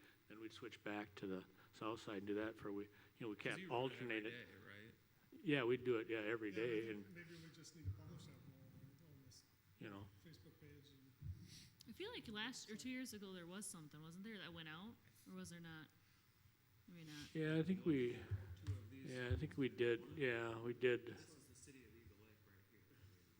One half. Well, for me, as far as the truck itself, if we have the money if the money's going to be spent, whether it's this year or next year, I'd just as soon have on record why it makes sense to spend it this year and get going on it right away versus drag this on and buy it in March and then. Yeah, and next year you won't be able to buy a truck. They said you can't. They can't get a chassis even in 2023. They won't be able to get a chassis for a truck like this. So if we have the money in the capital outlay, we would be silly not to jump on it before we lose this opportunity and then be spending more like what happened last year or the year before when we tried to get that used unit. Yeah, we have for this fall season, right? Correct. Well, then maybe that would be the way to just get a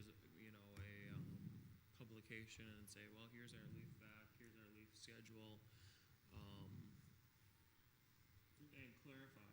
Well, not not clarify, but just, you know, And I then, Educate guess say for we're gonna mulching. be cleaning up Mhm. leaves for the next 20 years. and then write a note at the bottom saying that this is a schedule, but Weather, Weather permitting. weather permitting. weather permitting and might not be the schedule. so. Don't call city office But if we still, if it we snows. can still adhere to Brian's schedule, but publish it that, week of the 14th, we're gonna be in the south, weekend of the 24th, we're gonna be in the north. It's just people know more, because, Yeah, and we don't know exactly when With two we're gonna events. start yet and stuff either, so we, we've always kind of waited, well, with the new social media and all that stuff, you Yeah. can do it like, we're starting tomorrow. Yep. And that's the thing, because I gotta get the newsletter out, and so, I like that idea of then maybe saying, check the website or check social media, for updates and. Correct. But, And in the newsletter, you're gonna talk about, mulching. Right. And say, our leaves in my parents are already fallen, so start mulching now Yeah, they're starting. versus waiting. So, I mean, for me, I would say I'd make the motion to get this going right now, so we have it for this year. I'd say if we can Yeah. still hire the part-timers, where if we Yes. don't need them once we get going, have it be temp help that can work on other stuff, whether it's trimming trees or any of that stuff, where they might not be leaf vac. They would be doing other needed things before winter comes to help the city. So that'd be my motion, is kind of that two-part piece. And reevaluate part-time for next year, next season. All right, so we have a motion on the table. Is there a second? Did you get all that, Carrie? Do you need that repeated? Can you repeat all that, Beth? You want me to repeat it? Okay. Actually, can you repeat it? Yeah, so my motion would be is to purchase the leaf vac immediately, right away, so we have it for fall of 2021. But still hire part-time, seasonal, whatever you'd want to call it, help to either help with leaf vac, or if that goes good, help with other items around the city to get ready for winter. Or that just need to get checked off the list. All right, so that's the motion. Is there a second?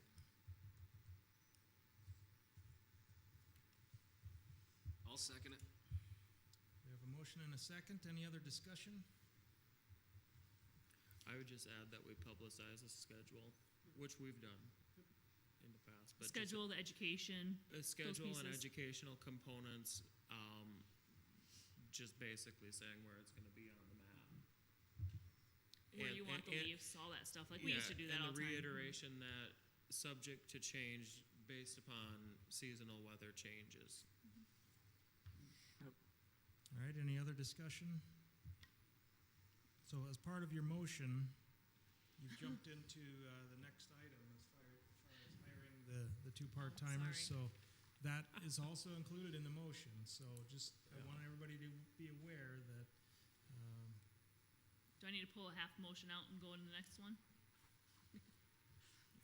unless we want to have discussion Let's not continue this further, I mean, discussion. it all kind of goes together. Because I think we need a little bit more discussion on the other duties as assigned kind of thing that we talked about. So I think, All right, so can we just amend the motion to the purchase So I'd of amend the motion to the purchase of the leaf vac, All right, so we have it for fall of 2021. and Anthony, With you would the second additional, that? and with the additional yes. verbiage. Carrie, did you get all that? All right, any other discussion? The only discussion I would have, and it's separate from the purchase of the leaf vac, is more where they're going, I would assume agency will be done. I would assume, because I noticed the road closed sign came off of the gravel on 211, which everybody's using it now like crazy with agency Thomas being shut down. Roller coaster Is there concern with Right. you guys hauling back and forth and traffic meeting there? I mean, this isn't a little thing that's just gonna pull the side of the road. Yeah, on I 211. think, I think with, when they get Thomas back open again, that'll slow back down. And the minimum maintenance road, that is, it's designed to be open during the summer and closed during the winter. But the road closed signs never ever got taken down for, Okay, so 40 that's why plus it years. came down, is because of Correct. the summer winter thing. Okay. correct? And I have new road closed signs coming, It was noticed right away when the road closed sign came down. and the new minimum maintenance road signs, those are brand new ones. I looked clean. Okay, I just want to make sure on that part where there won't be, you guys could do your job and not have to deal with cars from both directions trying to come down to. All right, any other discussion?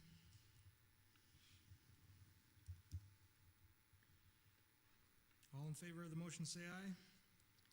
Aye. Any opposed? That carries. Just kind of related but not related, do we know how this thing dumps the leaves? Yeah, it'll be Is a it dump a- box, just like, Just a tip dump, or Yep, it's yep. not a blower or anything No. that'll blow them out? just a tip. All right, then the next item we have is discussion regarding the hiring of seasonal employees.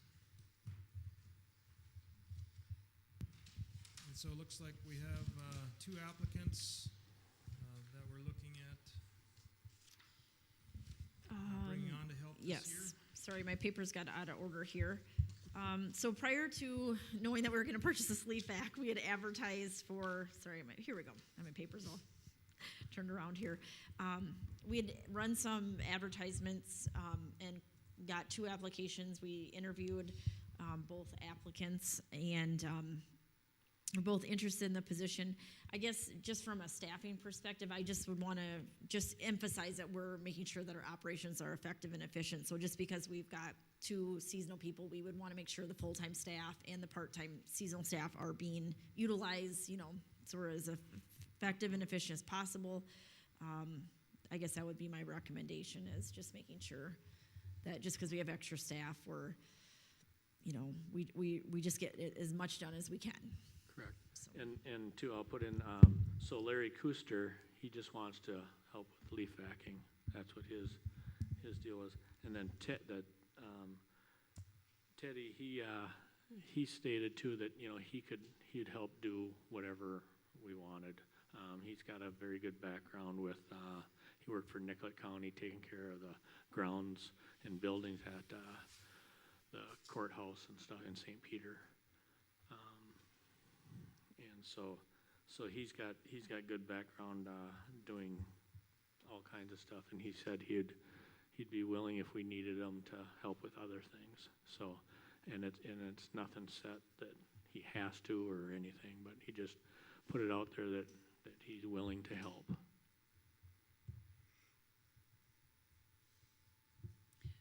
With the new leaf vac, is that something Lawrence would be able to run, or was that something you'd still want Andrew? No, you'll still have to have a Class B driver's Okay. license. So it'll either be So myself, it has to be a specific Andrew, person on that part of it. Got it. or Mike. Yep. I'd rather not have a part-timer drive that. No. Well, you guys know where I sit on it, because I still think that I think the big piece for me is, and Jennifer said, is making sure they have a set schedule, make sure they have, or within reason, set schedule.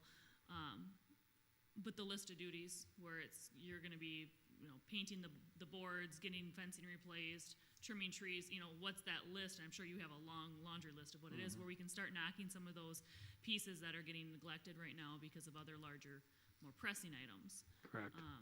Start hitting those items, especially if Teddy is very capable of it and willing to do other duties. And I think I would keep it fairly open to duties that are needed by Public Works and and in the city of Eagle Lake. So it's not handheld to that it's not within my job description to do this piece. I mean, Lawrence can definitely be, because that's what he wants to do, is leaf vac. But So you look at bringing both of these on just to utilize their abilities and. Yeah, and actually we could use Teddy tomorrow, start mowing uptown by the Legion and stuff. But Lawrence won't start until leaf vac season. Don't we have staff right now that can help with mowing though, Brian, or what's the change? Well, we do, but like Jerry, he just works 2 days a week, and he has his set areas where he mows, and that's the timeline that he has. And then Brian he mows down at the park, so it's getting a little neglected uptown up here. And Mike's been kind of filling in there, but he's needed other places also, so it's not getting done as much as it should be. We have a budget of hours, is that how these part-time positions usually work? And on the prior year, and every year's a little bit different depending on weather and snowfall, you know. So it's kind of a best guess, but that's usually what we try to do. Yep. But we always want to try to utilize our full-time staff first, and then fill in where needed with the, you know, seasonal and part-time staff. And our summer seasonal, I'm assuming there's a summer seasonal when that's ended. Yeah, and Jerry is a summer and winter seasonal. He does sidewalks and stuff in the wintertime. So And I mean, that- maybe putting you on the spot a little bit, but like, you know, we've talked about the basketball court, ice rink, fence getting done. I mean, is that, if we don't hire these guys, are the full-time staff that's currently on gonna get that done before winter? You know, so I guess it's some of those things that I don't need an answer, but like just, that's what I'm thinking on is there's several things in my mind that I don't necessarily wanna say out loud, but like that haven't been done yet. Yeah. They've been talked about for more than just the 6 months. And is the staff being productive? You know, are they staying on task with it all? But more so, things do get thrown into days And that the- throw yeah. out what you're supposed And to like have done, this summer's MetroNet. been tough with just the locating Yeah, I was gonna say for the MetroNet in there. MetroNet and stuff like that. You know, that's been taking up a lot of time, just, you know, Mike and Andrew doing locates, you know, and obviously it gets easier now because when they have to relocate or do anything, then they know where everything is, but, you know, they're located every 2 weeks, they have to relocate if somebody calls for a locate, so it's been real time consuming just to do the locates, you know, and that's, so like I said too, you know, next year, hopefully it goes a lot easier and we can get more stuff done then too next year and stuff, but yeah, there's a big long list to do. I think there's a balance, right, of being able to have enough hours for, make people's work off for them to be employed and then, you know, staying in budget. So I think, yeah, if there's tasks that, you know. I think there just has to be that list. Like, you have to be organized with the list, they have to have the dates and what they're doing, and get going. $100 budgets, you know, use the 100 hours. You know, leave, pick up being the core and then, Right. you know, whatever else you fill in after that. You know. And that's a great point, and it kind of sounds like everything's being irresponsible right now, and that's a great point that Councilmember Whittington brought up. Carrie usually tracks our seasonal people and kind of keeps Brian in line, up to date on how many hours have been put in, so we'll pay extra close attention to that to make sure we stay within budget, so I appreciate that comment. That's a good point. It's always nice to get those things that are just, they're on the list, but if they're like my list, I never get to my list. So. Yeah, they've been on the list and they keep going on the list, and a new thing gets added to it, so, Because you the know. day happens and you didn't get your list. Would this come out of any special fund line, or this is basically just wages and salaries for Yeah. streets and? Just wages and salaries. On the street. So I think what the mayor's asking, like, is there a breakdown? So yes, we do divide wages out in different, with like street department, storm, water, sewer. As far as part-time, let me look at that here. Let me refresh my memory on that. Let's see here. So yeah, we kind of have that blended in there. So wages and salaries, and then let's see here. Hold on. We also have wages and salaries that come out of stormwater. So I have to look at our calculation on that, but and like water and sewer. So all the wages are not, you know, for the general fund aren't just like our street department employees are also our public works have other responsibilities in other departments as well. So I'm trying to explain it, but so.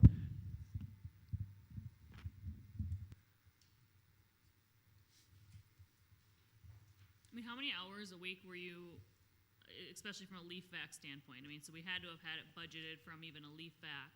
Were these two guys getting 10 hours a week each, or were they doing, I mean, Well, part-time is, yeah, previously,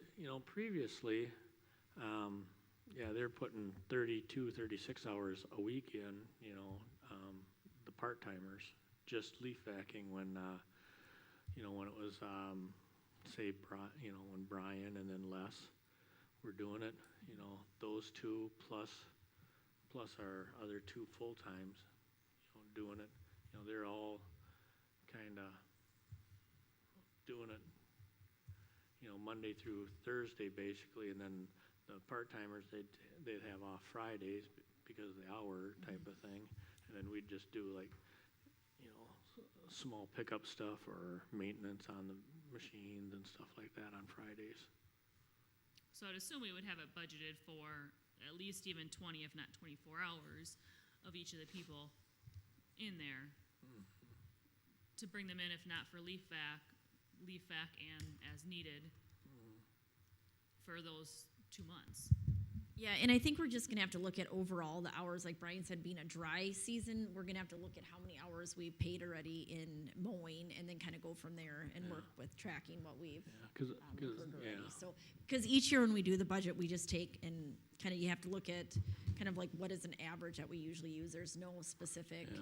exact amount of hours. yeah, It always and varies. this year I would think it'd be lower because of the drought, you know, like Brian hasn't been working as much and, you know, I just wouldn't want to lose people, especially like Teddy, who is willing to do leaf vac or whatever, because leaves aren't ready to go. And then all of a sudden he gets a new part-time gig and we're back at this again saying, okay, you know, what are we going to find? What can we do? If there's work to be done and we have budgeted for it, let's get it off the list that's been on there for a while. But then also have him ready, available to help with the leaves as he was initially hired for.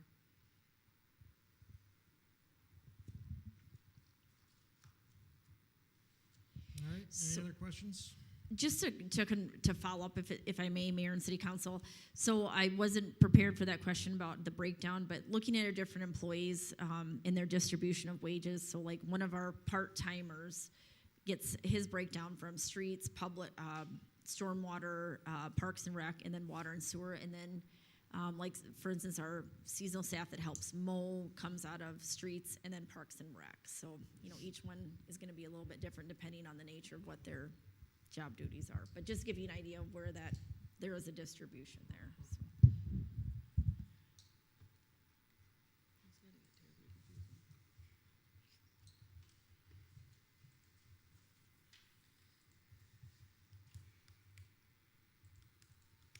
All right, then I would look for a motion to hire Larry Kuster and Teddy Ferguson for temporary seasonal positions for Public Works. I'll make that motion. Is there a second?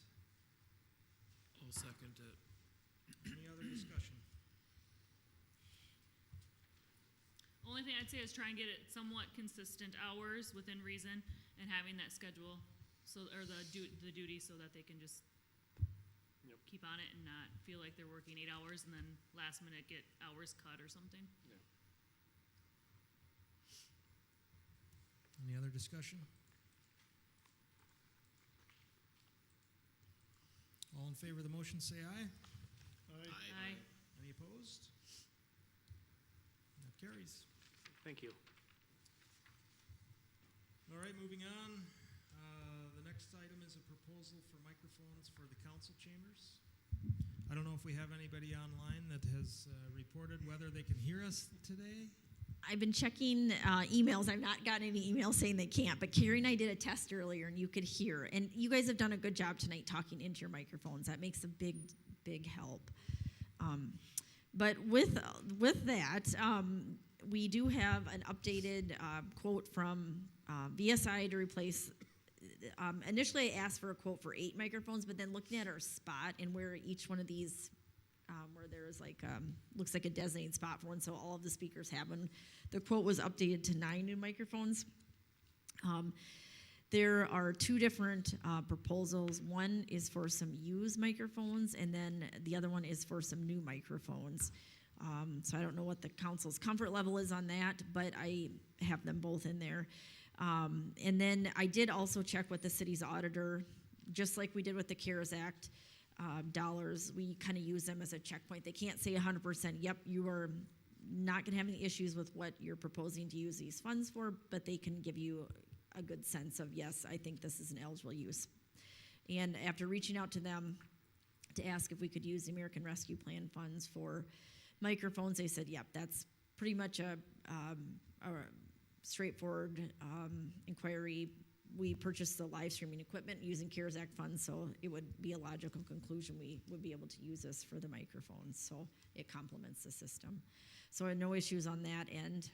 It's just up to the council if you want to use the funds for that purpose, and then if you want to move forward with new microphones and which ones. So I don't know if Garrett, if you have any knowledge or recommendation on with your background on the used microphones versus new, and I know they call it a Rev 2 or Rev 3.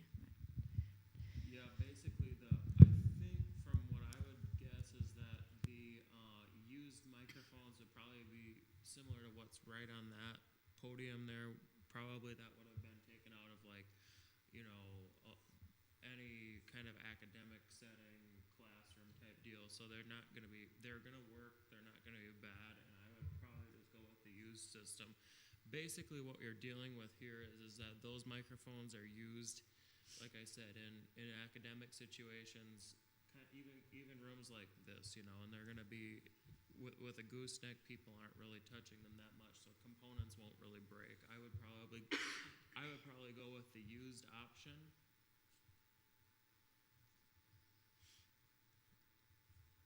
Quite frankly, these microphones here aren't bad either, though. I mean, they're basically going to be as used as these are. Are they gonna work? They'll work. I mean, I don't mean that. That was kind of. Yeah, no. But so like, now the system's been to me just very so- frustrating from the get-go with how many complications we had, and now it's another $5,000 to spend on microphones that may or may not work. Yeah, no, the microphones will work, and everything that's happening that didn't work is back there in controls. So that we're basically what that situation was hardware versus software. This is hardware, and then the interfaces is what happened last time. So these microphones work. We just These have to have them microphones- in our face. Well, no, it doesn't actually have anything to do with that. Last time, it's that it all had to do with control on the computer and what was going outbound. These microphones all work. They don't need to be replaced. But if you listen to the live stream, Doesn't have I'm anything- talking right here, and it sounds very quiet. Yeah, well, what you hear in here is not what goes to that board, though. What we're hearing in this room doesn't matter. What we're hearing, it's all about what goes on the outbound sound, and that is all controlled back there. It's not controlled by the mixer. That's only for the house, if that makes sense. Could I So my thing is we need to have VSI come and look at that box back there. I mean, we've had to have them come to the church multiple times because, there's people that can't hear, or there's this and that, and they come up and just do, a troubleshooting. But I mean, you're basically dealing with a very complicated audio and video broadcasting system, and it's not meant to be run by amateurs ever. And I'm saying it that way because that's why there's problems. That's just not how this stuff works, the way I understand it, the reason we need to replace these microphones is because if I hold it out here, you have to put it right up to your face, and they're so these microphones, not these are not user-friendly. boundary microphones. So like a choir microphone that one right there, you can be here and talk and it'll pick you up. Now these microphones are meant, actually the technical, you want to be a thumb away. So now you can hear. So this we're is like singers. We're like this is a singer's mic. Seriously, that is a boundary mic. And that's what we've always been told by VSI, that it's not, I mean, we could use these mics if everybody talks, because when people talk right into it, if you remember to it, people can hear you. That's not the issue. Yeah. It's that we need more user-friendly mics because it's very easy to forget. And then a boundary mic, which is what that is right there. And then you always get people that don't know anything about microphones. And they come up and they do this, that. I'm going to move the microphone so I can hear myself better. So we don't want that either, So like if you just leave the microphone where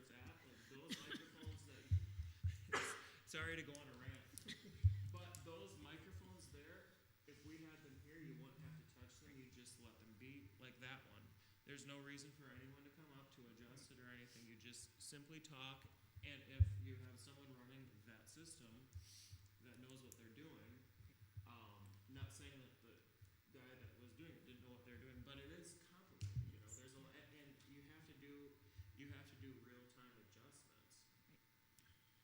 That's the problem. Can we,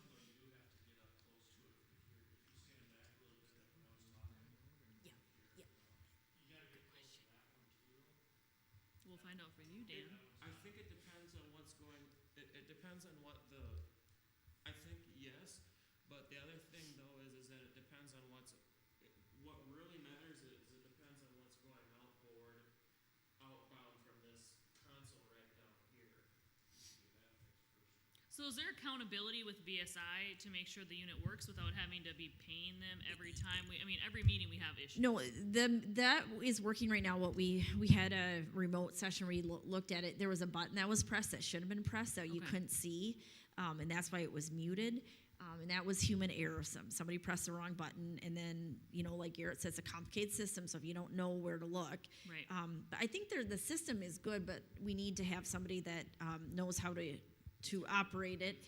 So I don't think there's anything wrong with the system. It's just that it's the operation, and that perhaps the training could have been a little bit more user-friendly for those getting the training. The other thing is when we were going to talk about advertising for a position, I made a point saying that it's not a high school kid's job. It is a professional audio visual technician's job. So if we want to be serious about our broadcast, we need to have a serious person that knows what to do with a broadcast. But I'm not saying by any means that a high school student can't do it, but it's just that's a lot of technology. It just to kind of go back to why we got, yes, you're right, but the reason we got the equipment was so that in the time of a pandemic, we were doing those remote meetings, and then we got back in person, but it was just a council. And I think the whole purpose of this is just so that there's audio. There might be limited video. It's not intended to be the kind of show that I think it could be, because we simply don't have the expertise to be able to do that. But I think if it serves its purpose, it's letting people be able to view the meetings remotely that maybe don't feel comfortable coming in yet, or are sick, or what have you. And I think prior to making a purchase of microphones, what I would request is that we have samples, and we run through a meeting with samples. I'd like to see microphones here, and we can see what works. If we got 2 new stations that we need to set up, we can kind of move things around. We can have a sampling of what it looks like. And I think for the amount of money that we've given VSI, I would think they would say, by all means, we'd like to sell you some more microphones. Here, use these for a month or 2 and see how that works. Because I'm still not convinced that a new microphone is going to be the be-all, end-all, because I don't like having to be right here in the microphone to talk. And that's not our purpose up here. Our purpose is for the people who are here in the room, and we can have discussions. And when we're focused on whether we're broadcasting properly, whether people can hear us, now we're losing the purpose of our meeting. And I'd love for people to hear us, and I just want to make sure that we have some equipment that works before we give another dollar out on the system. Otherwise we might as well just pull it all out and sell it off, and you have to come in for it. Well, and even after Mary, with you talking and you're turning, I can hear you better when you're certain ways and stuff.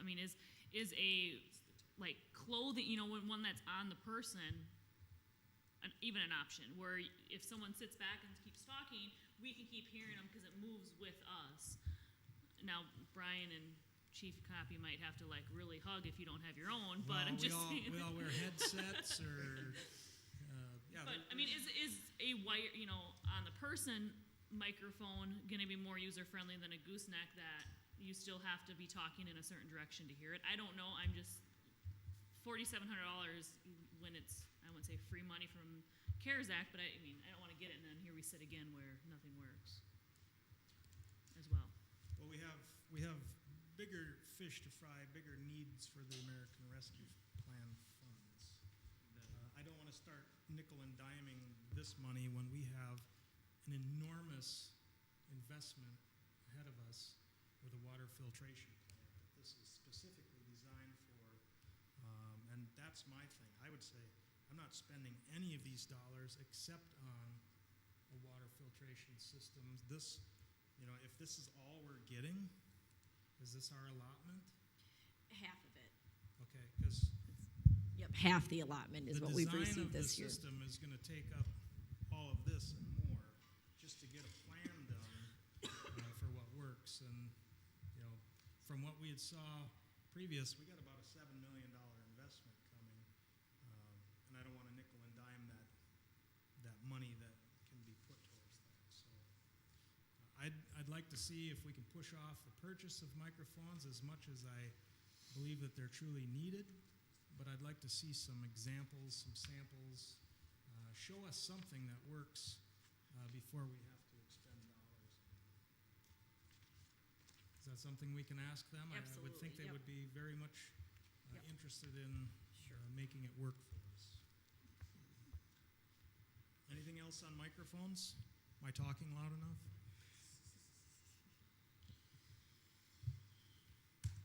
So if the council has no objections to that, if we can ask them to bring us some examples, whether that might be a headset, a lapel mic, or a gooseneck, I think that would be appropriate.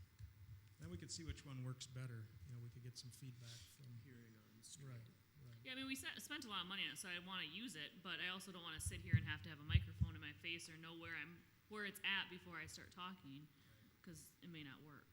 Well, and then the other question is live stream always going to be happening for all council meetings from now on till the kingdom come? It seems appropriate. I mean, you know, most communities live stream. Prior to COVID, they were live streaming, you know, their meetings. So it's just another opportunity for people to stay involved. You know, you can listen to it on your drive to wherever you're going that night. And did you do that, John? Yeah. We listen to a lot of podcasts, so maybe we should turn it into a podcast too. All right, so Jennifer, if you can help us out with that, I would certainly appreciate it. Will do. All right, then we'll move on to number 6, proposal for an air compressor and cylinders for the fire department.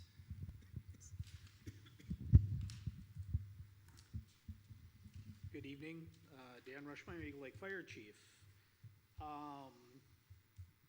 Going on with the funding from the federal government, I have a compressor that fills our SCBA's that is 35 years old and it is failing. I cannot keep a pressure up on it, about 4,200 pounds. And being it is 35 years old, I can't get parts for it anymore. And that was the exact quote I got from Alex there. It's 35 years old. They could attempt to rebuild it, but if you look at the proposal I've got here, it would be approximately a third to half of the cost of that to rebuild that compressor. On the compressor end up at the 21,100. So what we're asking is, I've been working with Jennifer on this. We went to the league to take a look and to see if it could be covered under these funds. The compressor that we detailed here and containment system is covered under it as personal protective equipment. It is used to fill the SCBA's for firefighters. We have not had to yet use the SCBA's on a COVID issue. I get the feeling that could be coming. Depending upon what happens this year. So, but this Alex Air is the company that we use currently for our compressor. The quote is from the end of March. I'm waiting for an update on that compressor system to see if there's been any price changes. and I have not got one from the rep as of yet. Are there other companies that make the similar equipment? Because again, one of the things that I've asked for is when we get proposals, Yep. we gotta have additional quotes, you know, unless we're purchasing something through state bid, we gotta have more than one quote. Yep, and that's not a problem to get another quote. This is just where I started at. I can surely get another quote. Matter of fact, I could get a couple more quotes. There are different companies that put this in. This is just the company that we have been working with for that put in the original compressor. So we can look at other quotes on that. Well, it sounds like we need to do that post haste and, you know, see what we can find for additional quotes, other equipment, so we Yep. can take this up. Then, you know, do you think we could have this for the next meeting? Yes, I think I can get a quote for the next meeting. So, That'd be my recommendation. I don't know if the rest of the council has any other concerns or questions. Nothing else has to change, none of the tanks have to change or anything like that for the new compressor, it all fills the same way. it all fills the same way. Actually, we have what is called a fill station, approximately the size of this podium. We have to have it for safety Okay, in so case the cylinder explodes. That fill station is not being replaced. That can be used with any compressor. There's just the one. compressor itself that needs to be. The compressor itself and the cylinders, compressors are going to a 6,500-pound cylinder now, which gives you what they call head pressure to fill your cylinders. Compressor doesn't have to work as hard. You can fill more cylinders. The tanks fill the tanks. Yep, the tank fills the tank, so we have four large tanks. And we have had those repaired approximately 3 years ago. Valves were bad on those. They do get hydro tested on a 10-year basis. So, Sounds like it's time. 35 years. yeah, my understanding is it's not a heavily used item, and making it sit is not good. It's even worse than. It's continuous worse use. on it than running it all the time. They're meant to be run. That's why on here you'll see a 7.5 horsepower, 3-stage unit. We don't need a 10 horsepower unit. There's no reason to have something that large, and then you need to run that unit more. So the compressor is not a current item on our capital outlay. Should be List. on the capital outlay. We have the fill station, but I Does don't know it if we have the compressor. Yeah, I was gonna ask the same thing, 'cause I don't see it on here. It should be the Unless it's- compressor and fill station on the capital outlay. And maybe it just says fill station, so maybe that does include the compressor as well, but, I know that when we purchased the fill station, which is 10 or 11 years old now, that was approximately $9,500 at the time. And at that time, the quotes that we received were all within a couple $100 of each other. Sometimes freight and installation make the difference on a quote.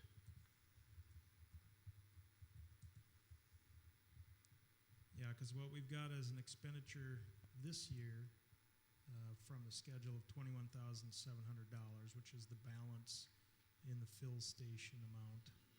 So I don't know if that was kind of the intentional planning that we were going to get this piece of equipment to go with that. Yeah. But the fill station doesn't need to be The replaced, fill just the station does need tanks. to be replaced, so I think that would be compressor and fill station. I think it's just listed as fill station.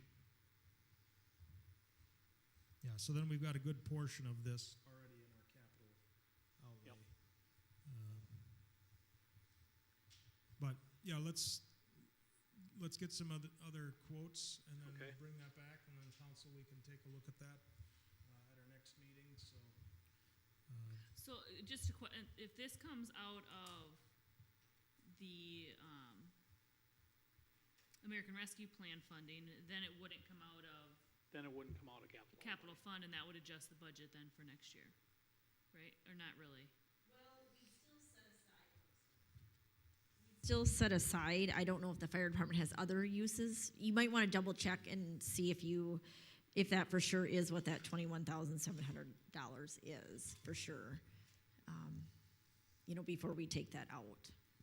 Yep. Okay. I wouldn't want to take it out until we knew 100%. And I don't think we would want to take that out.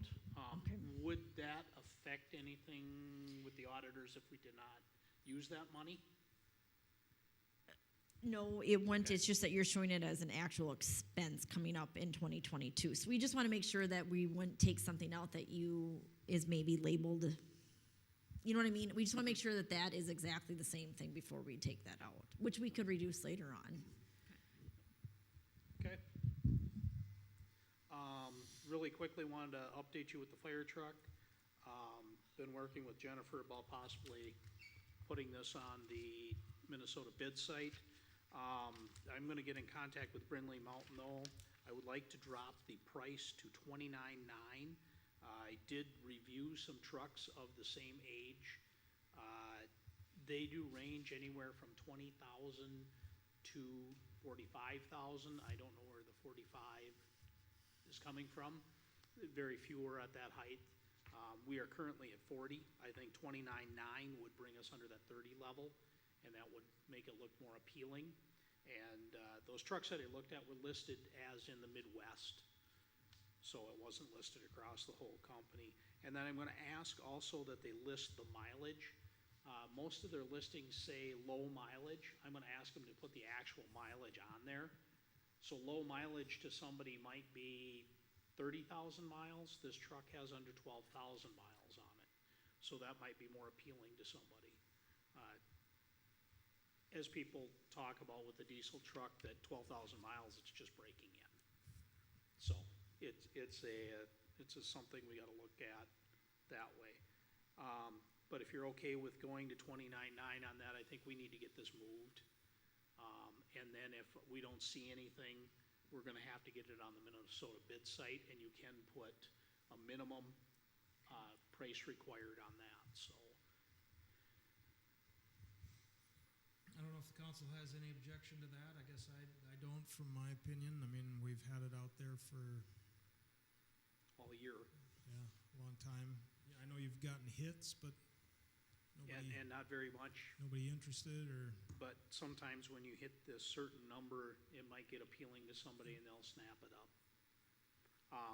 I'm also going to ask that our regional fire department association advertise it, and I'm gonna see if maybe I can get it in with the Minnesota Chiefs on a for sale item also.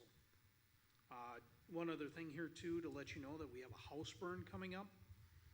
It will either be Sunday the 27th of September or Sunday the 10th of October, and it will be the property on Highway 17, closest to the roundabout, closest to 12.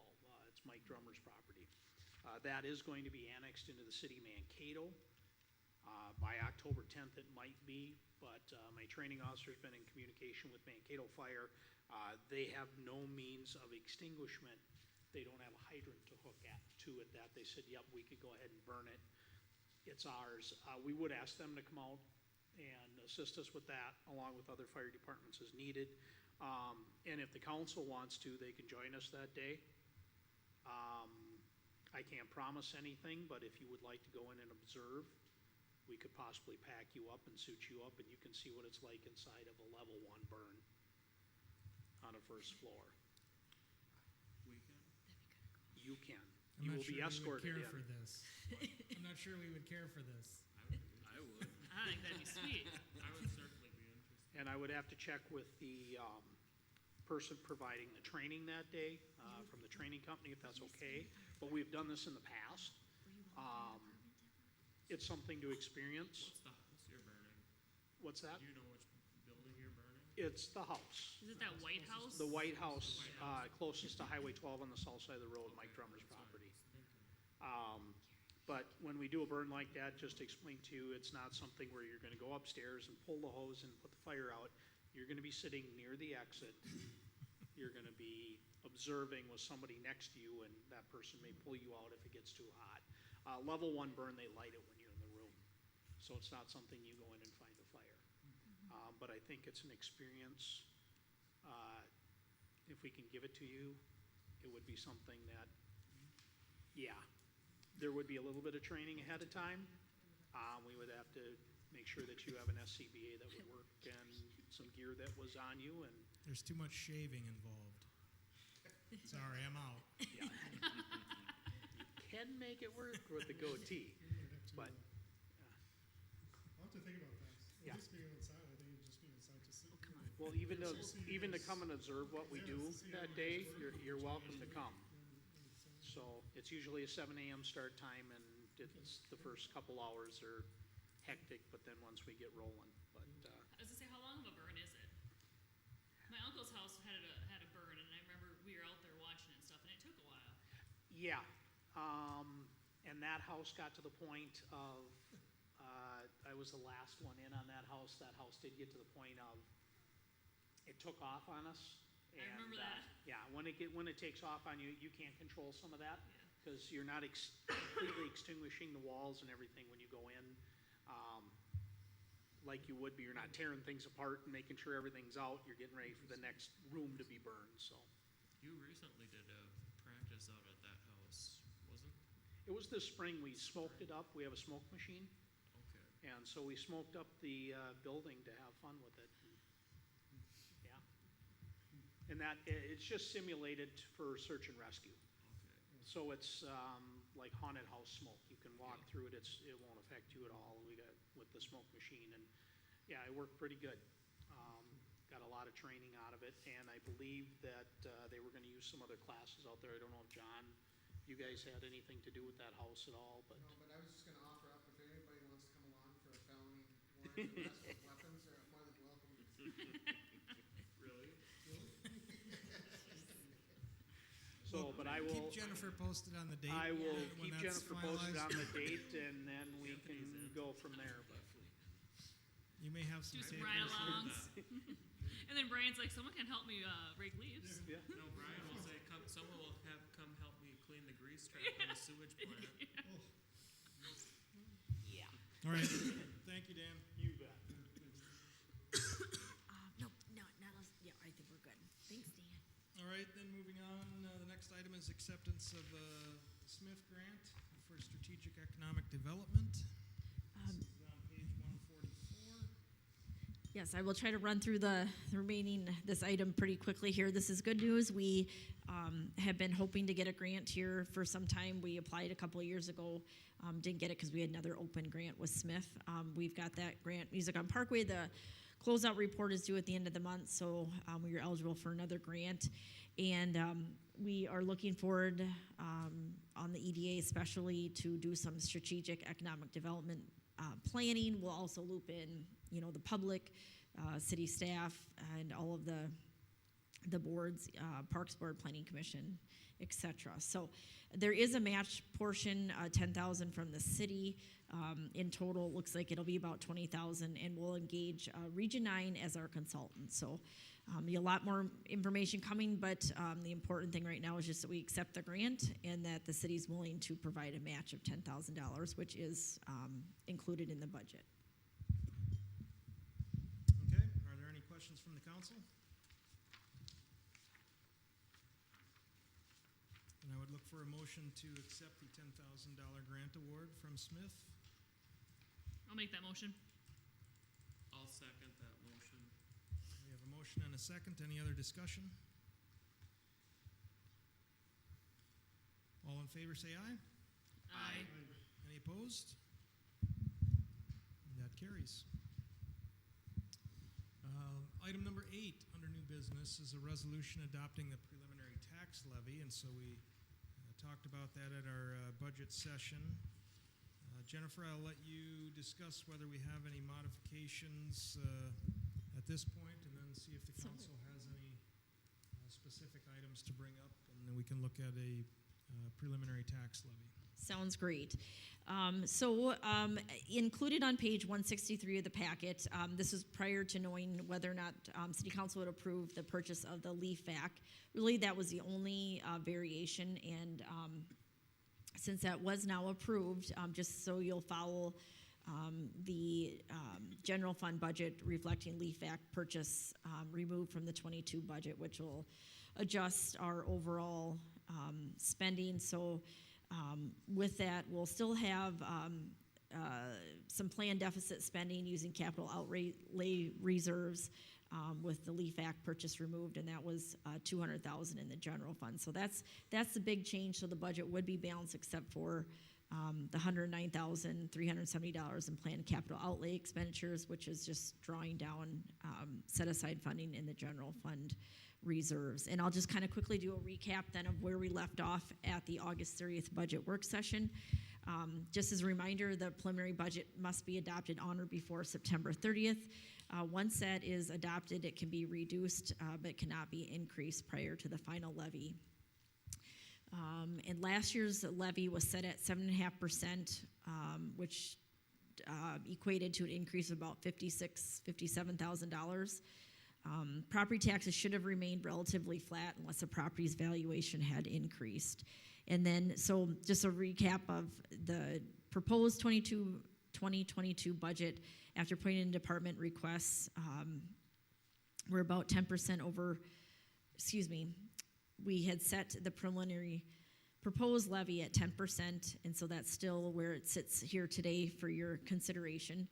And that would bring the 2022 preliminary total tax levy to $892,901, a 10% increase over what was collected in 2021, or about $81,000. So really the only change from that last meeting was just the Leaf Act, and with that, we'd be at a planned deficit spending, and our budget would just be unbalanced by about $44,000.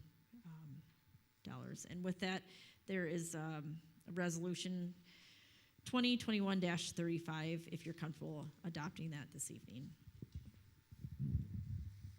All right, thank you. Did the council have anything kind of in your review of budget as we went through last time? Any items that we want to have further discussion on? Line items to pick out? Questions or concerns? The one that was mentioned tonight from Scott McMahon, I know previously, I think he said back in 2018 that small cities street funding was approved, and then it got pulled out of future bonding bills and budgets and things at the state level. And so there is potential there, from what he said, is a $47,000 influx, and I don't believe we have that included anywhere in this budget as well. That would go towards streets. So typically, I think, Brian, you've had about $100,000 yearly for street maintenance and repairs and things that we've done kind of on a, 115. So, that $47,000 would be kind of focused toward, street projects and maintaining streets. So if we can find that out from Scott, if that's set up for a 2022 distribution, or if it goes back to 2021 this year, then we have no ability to budget for it, but it just becomes additional revenue in 2021. So we wouldn't have to do anything with the preliminary levy, but that would give us at least some flexibility if we wanted to reduce the levy. So we'll have to do that by December, 15th, our final is due. It's kind of goofy. It's like 5 days, working days before Christmas, but we usually typically always have it. We have the Truth and Taxation hearing set for December 6th, and then a continuation hearing if necessary on December 13th. So we can see, there might be some potential to drop that 10% if that's a concern for any members, slightly. I know when we did the budget last year, we started out at 15 or 20% levy increase, and then what we ended up with was the 7.5% increase on our final levy. So by adopting what we've got tonight for the preliminary levy, everything that you've seen in the budget there, and that just gives us some flexibility, but we can only work it back from there. So I'm comfortable with the 10%. I think that's a good place to be, and then we can look at kind of some of those final pieces. Oh, I'm sorry I missed that meeting. I was really actually looking forward to it, which is kind of a geeky thing to do. But as far as I can see, just looking through it, it's not like any budget we've ever done before. It's a little different. So there's a lot of accounts that we budgets, like there's a new squad car budgeted for 2026 or something like that. We budget a portion of that every year into that bucket of funds. So there's buckets of funds for these larger capital outlays that we see into the future. Right, yep. So if you hear that, so what we're talking about, leaf vac, there's a pot of money that we've already saved for over the years, a little bit here, a little bit there. We try to estimate, if a plow truck lasts 20 years and it costs us $140,000, we can divide that out, and we save a little bit every year to make that purchase in cash rather than having to borrow for it. So that's the thing. And then when Jennifer says our budget is balanced except for deficit spending, Well, that's what my which is curiosity coming out of where the that's- same pocket, but we've already saved that money. So Okay. in my opinion, the accounting has always been messed up in my head. I say we have a balanced budget because we're taking some out of the mason jar or whatever that we've already Yeah, saved. in the savings account versus the checking account. So how does it work, like with the streets, Brian does $115,000 a year. If we don't spend that, then that carries over. So it's an account that just continues to grow or shrink depending on if we spend more than, if we spend 130 next year, but we had a carryover of 50,000 this year, we're not in a deficit of that account. We're just spending a little bit more than we thought. Yes, great question. And actually, just to clarify that, that's a really good question because a lot of times this question comes up. And so if you look on page, let's see, sorry, I got to go to one of these pages. Page that has very tiny print on it, is that what you're trying to say? So look at the street, let me see what page this is, sorry. Sorry. Oh, here, on page 3 of that budget worksheet that went out. So when you look at that, we've got our set-aside line item and then actual expense. So actual expense is what we think we're going to spend, and then the set-aside, that gets carried over. But like if you look under the line item, the street repair general maintenance, there's $115,000 in there. That does not automatically get carried over. We'd have to do a specific motion for that. So the only items that get carried over, Like operating budget items don't carry over? nope, it just goes right back in. So it comes back to zero for operating? Exactly, Okay, yes, capital budget accounts. exactly. So if there's a Yep. surplus, it goes into the general fund. Yes. And so the city is very fortunate, I think financially, over, the last several decades, the councils have spent wisely. We've invested money, we've saved money, and so that audit that we had kind of shows you the balances. So I don't, Jennifer, are we close to $1 million in I'd have to look at, unrestricted funds? you have to or pull I up don't our remember audit. what the totals are. But, yeah, I don't have it, I have it's in the audit and I can send it out tomorrow, but we have very healthy fund balances, you're right, and we continue, our tax base continues to increase with, new home construction, which helps to generate, we've got that net tax capacity. I see that we have to keep a certain percentage of reserve. Yes, yep, 50% of our reserves to cover if something weird would happen with LGA or some unforeseen thing, So that's property just taxes 3% of capital? Or of our general fund, in capital or just operating? operating fund, right, expenditures. Yep, exactly. So there are a number of funds that we didn't specifically talk about, kind of in the back of your binder. Yeah, I saw those. I was just, used to, everything starts at zero. Right, so we've got debt service funds, and those things kind of are just planned expenditures to pay off, the scheduled debts. We've got enterprise funds, which are water and sewer, where residents are paying a water bill, a sewer bill. So we set those rates to kind of build those funds, and then we can actually pull some of the money out of some of those enterprise funds for construction of additional water mains, sewer mains, maintenance things that we may have come up. So So there's a difference between what we charge for water, basically, and what we're paying, that continues to be a fund that we do correct. additional water expansion, upgraded equipment, those kind of things. Yeah, and so that's kind of towards the end of those budget Yep, those- pages that if you dig through there.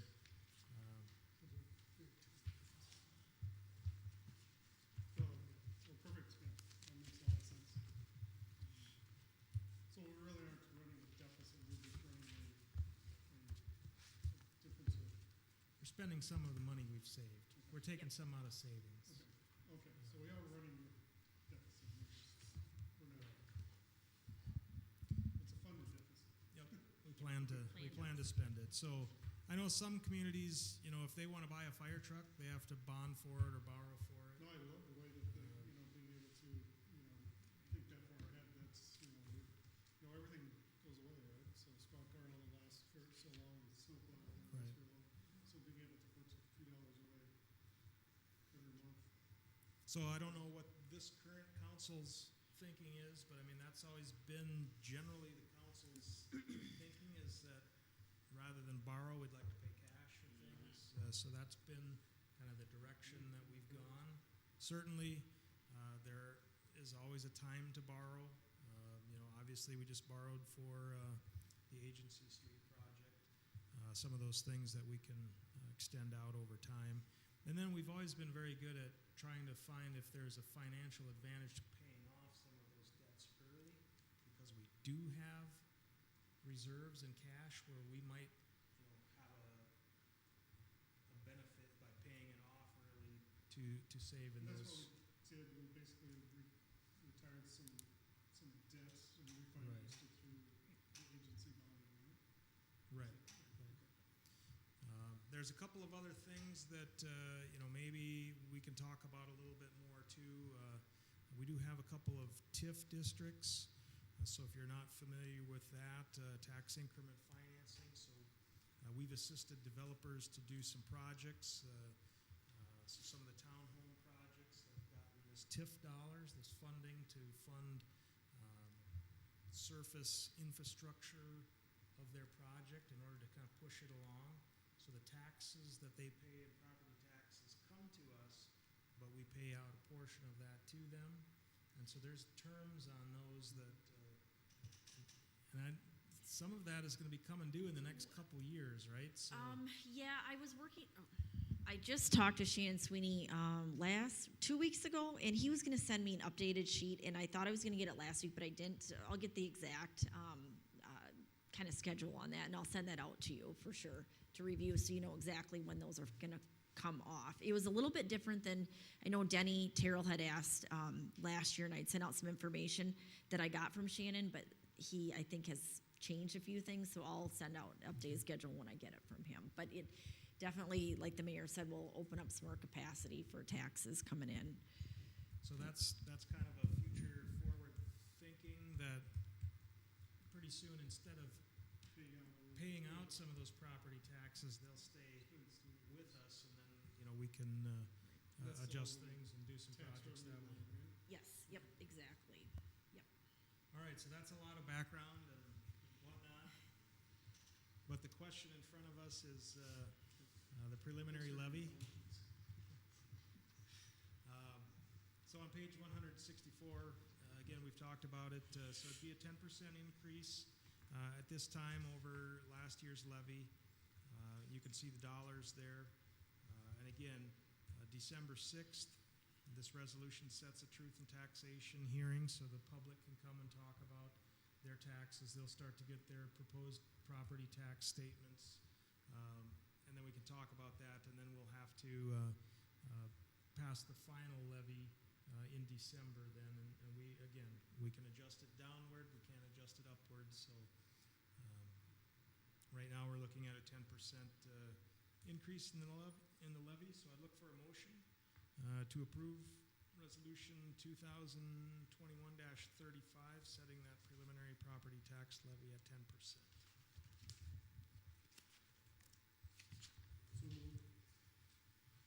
We have a motion. Is there a second? I'll second. Any discussion? All in favor, say aye. Aye. Any opposed? That carries.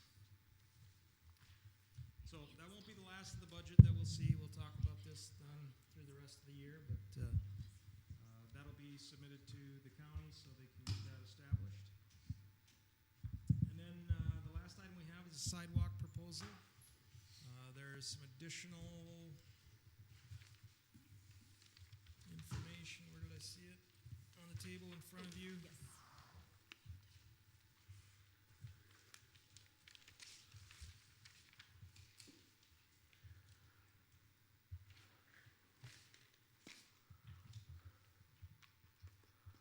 Ryan? All right, I sent out for bids for sidewalk repair.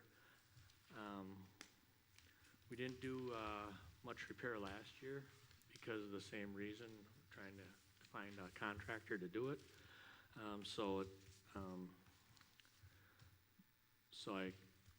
I went out for, I called four different contractors. I had one get back to me to give me an estimate. So I just received this estimate then the other day. That's why it wasn't fully in the packet. So,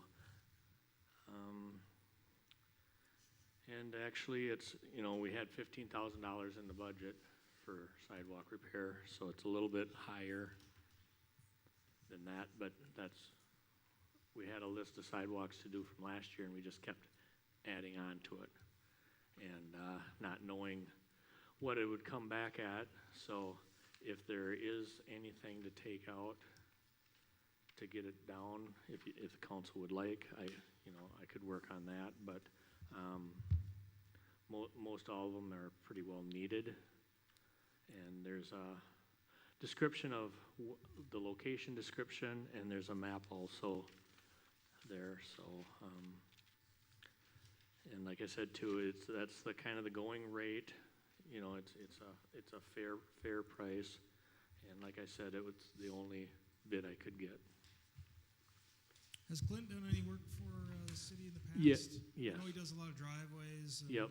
And projects in he's town, done some sidewalk work for us previous.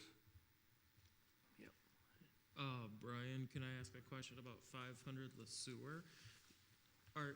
Is there going to be a new sidewalk constructed in that one grass island? Yeah, it's not really the grass.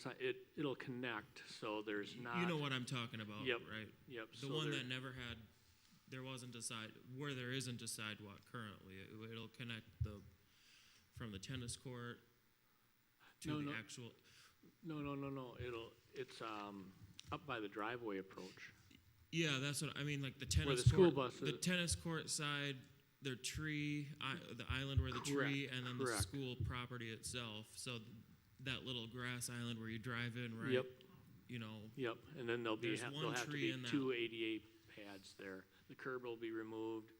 The ADA pad will be there. And there's no, because that's the area where there's no sidewalk right now. Yeah, right? people walk down into the street then. Okay. And That's So it's between the two drives. yeah. Yep. There's one tree on that Yep. island type yeah, thing. and then previous city administrator talked to the school about doing that quite a few years ago, and then it never got done. And then they approached us again about if it'd ever get done. It's that right there, right, Jennifer? Oh, sorry. It's that picture right there. Yeah. It is a dangerous area once kids are going there can't because get they a don't small have one. anywhere to go. They don't know where to go because there's no sidewalk right there, so they kind of just run everywhere. So So this would put a sidewalk there too, It's not gonna work. this proposal, or it's, Yeah, Yeah, 'cause connect the whole sewer connection across the school parking lot. parking lot tonight? Yeah.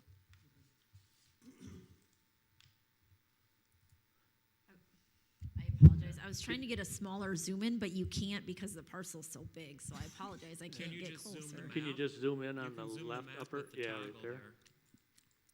See that word, oh, yep, It's where that yellow jeez, tree. it's right, No, It's right so here. it's up there. Between the two driveways. It's between the two driveways. Jennifer's arrow though? Do we need to do that whole too? section has to get added too there, right? So that, put your arrow down, so there'll be a sidewalk there. Yep. And then that curb will be taken out, an 88 pad, and then on the other side, that'll be taken out, there'll be an 8x8 area there that'll have to be taken out, and an 88 pad put there, so. Right underneath the tree. So Yeah, we you- want to go Right. totally west then on the sewer. here, let me get it bigger too. Scroll the picture up, Jennifer. Sorry, I'm gonna try to get it bigger here, okay, Yeah, other way. There. okay, Where the tree is where there's no sidewalk.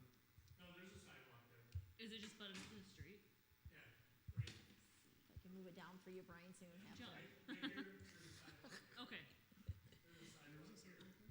Yeah, but there's, it doesn't have an ADA ramp though. It's a, it, Over here? it doesn't, isn't there a curb that you have to, no, on the bottom end, isn't there? Yeah. Yeah, this curb will be removed, and 8x8 cement will have to be removed to make it ADA. And then there'll be more cement there, and then this will be all cement, Oh, okay. ADA. So we should use the sidewalk. So are you guys gonna be painting like pedestrian lines across there too with it being the school? Because like right now it kind of pushes you to go up into the parking lot. That's Terry's job. Okay, The school has this one here. yep. So they could paint, that'd be on them, not on us then. I think so too. We're doing the sidewalk because we told them that we would do it. A long time. Okay, so that's why we're doing it on their grounds. Yeah, like the custodian when I was working out there would often bring it up. When is the sidewalk getting put in?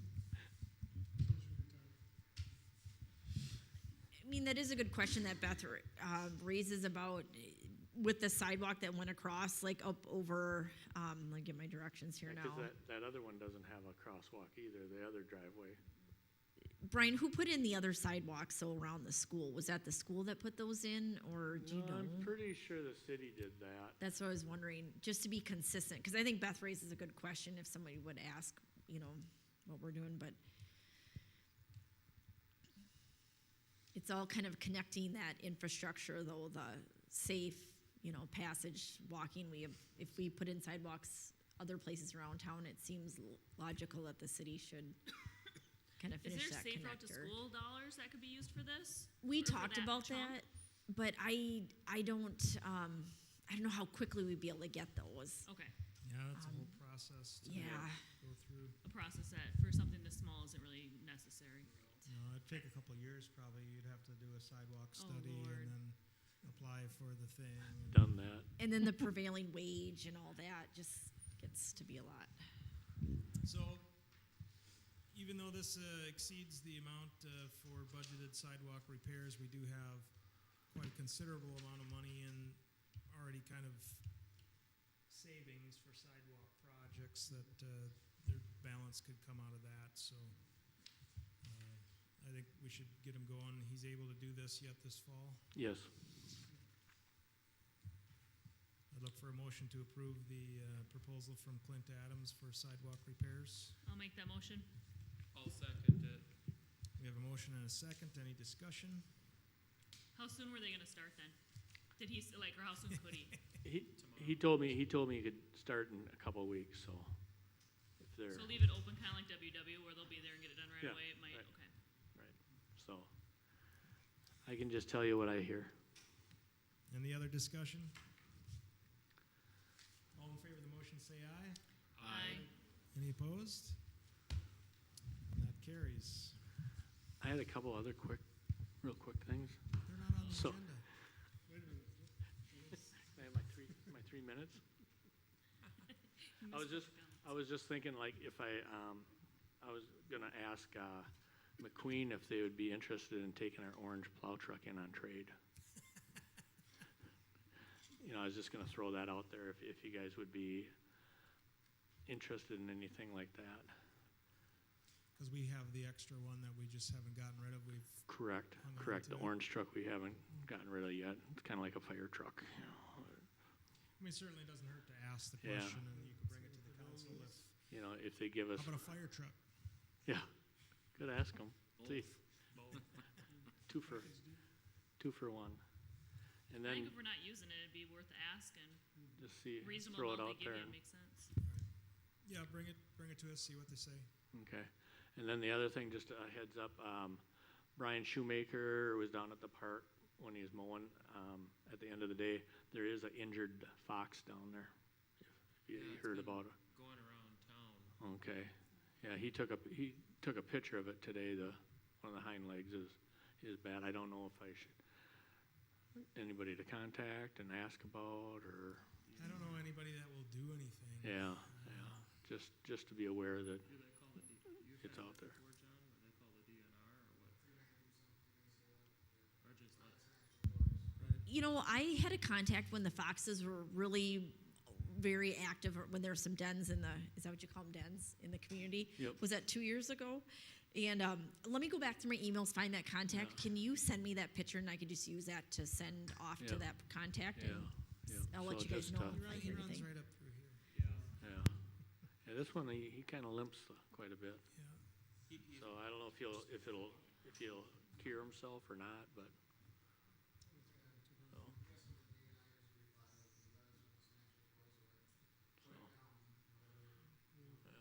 And he's running around, he's doing fine.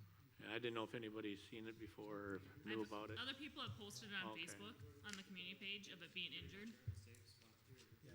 He's been out here. I almost ran into him out on the road here one night. And The same one or? a there were two of them at that time. Okay, And they came down the back through here. yeah, okay, So Manny just saw the injured one on Thomas tonight. yeah, So he's around. yeah, He's okay. moving pretty good. All right, any council member reports? Oh, I'm sorry, city administrator's report. I will We'll whip get through to this first. very fast because I know everybody's eager to get going. But a couple important updates really quick. Metronet, the underground work is anticipated to be complete by the end of October of 2021. They're still waiting on some pole applications from Excel for the aerial installs, and they hope to have that done or back by February, and then complete the aerial installation March, April 2022. Obviously weather dependent. And I did get an update today from Metronet also on that cabinet location. They said that they are going to be doing a Mankato build now, so they said just hold off on, that's kind of on hold right now with our cabinet, so. Jennifer, if they do the Mankato, then we don't need a cabinet, they just hook into Mankato, is that what I'm not happened? entirely sure, they just said, the email I got just said, everything is on hold right now, we're looking at doing that. I don't really know of all the technical, it's a great question, but, okay, yeah. I'll follow up with more information, it's a great question. And then you guys, everybody already knows CASAD 27, the intersection at Thomas Drive and Agency Street closed this morning at 7 o'clock. And just in case you hear anything on social media or you get asked questions, in talking to the contractor and the engineer, they felt it was best not to put an end date on it because there's going to be intermittent closures until it's done, and so they just want to encourage people to use the detour. Yeah, right. Just be prepared for that. And then Brian Sarf and I met with Bolden Bank engineer Brian Sarf and I met with KJ Walk last week just to kind of review those punch list items. So just continue to keep in communication with them to get that going.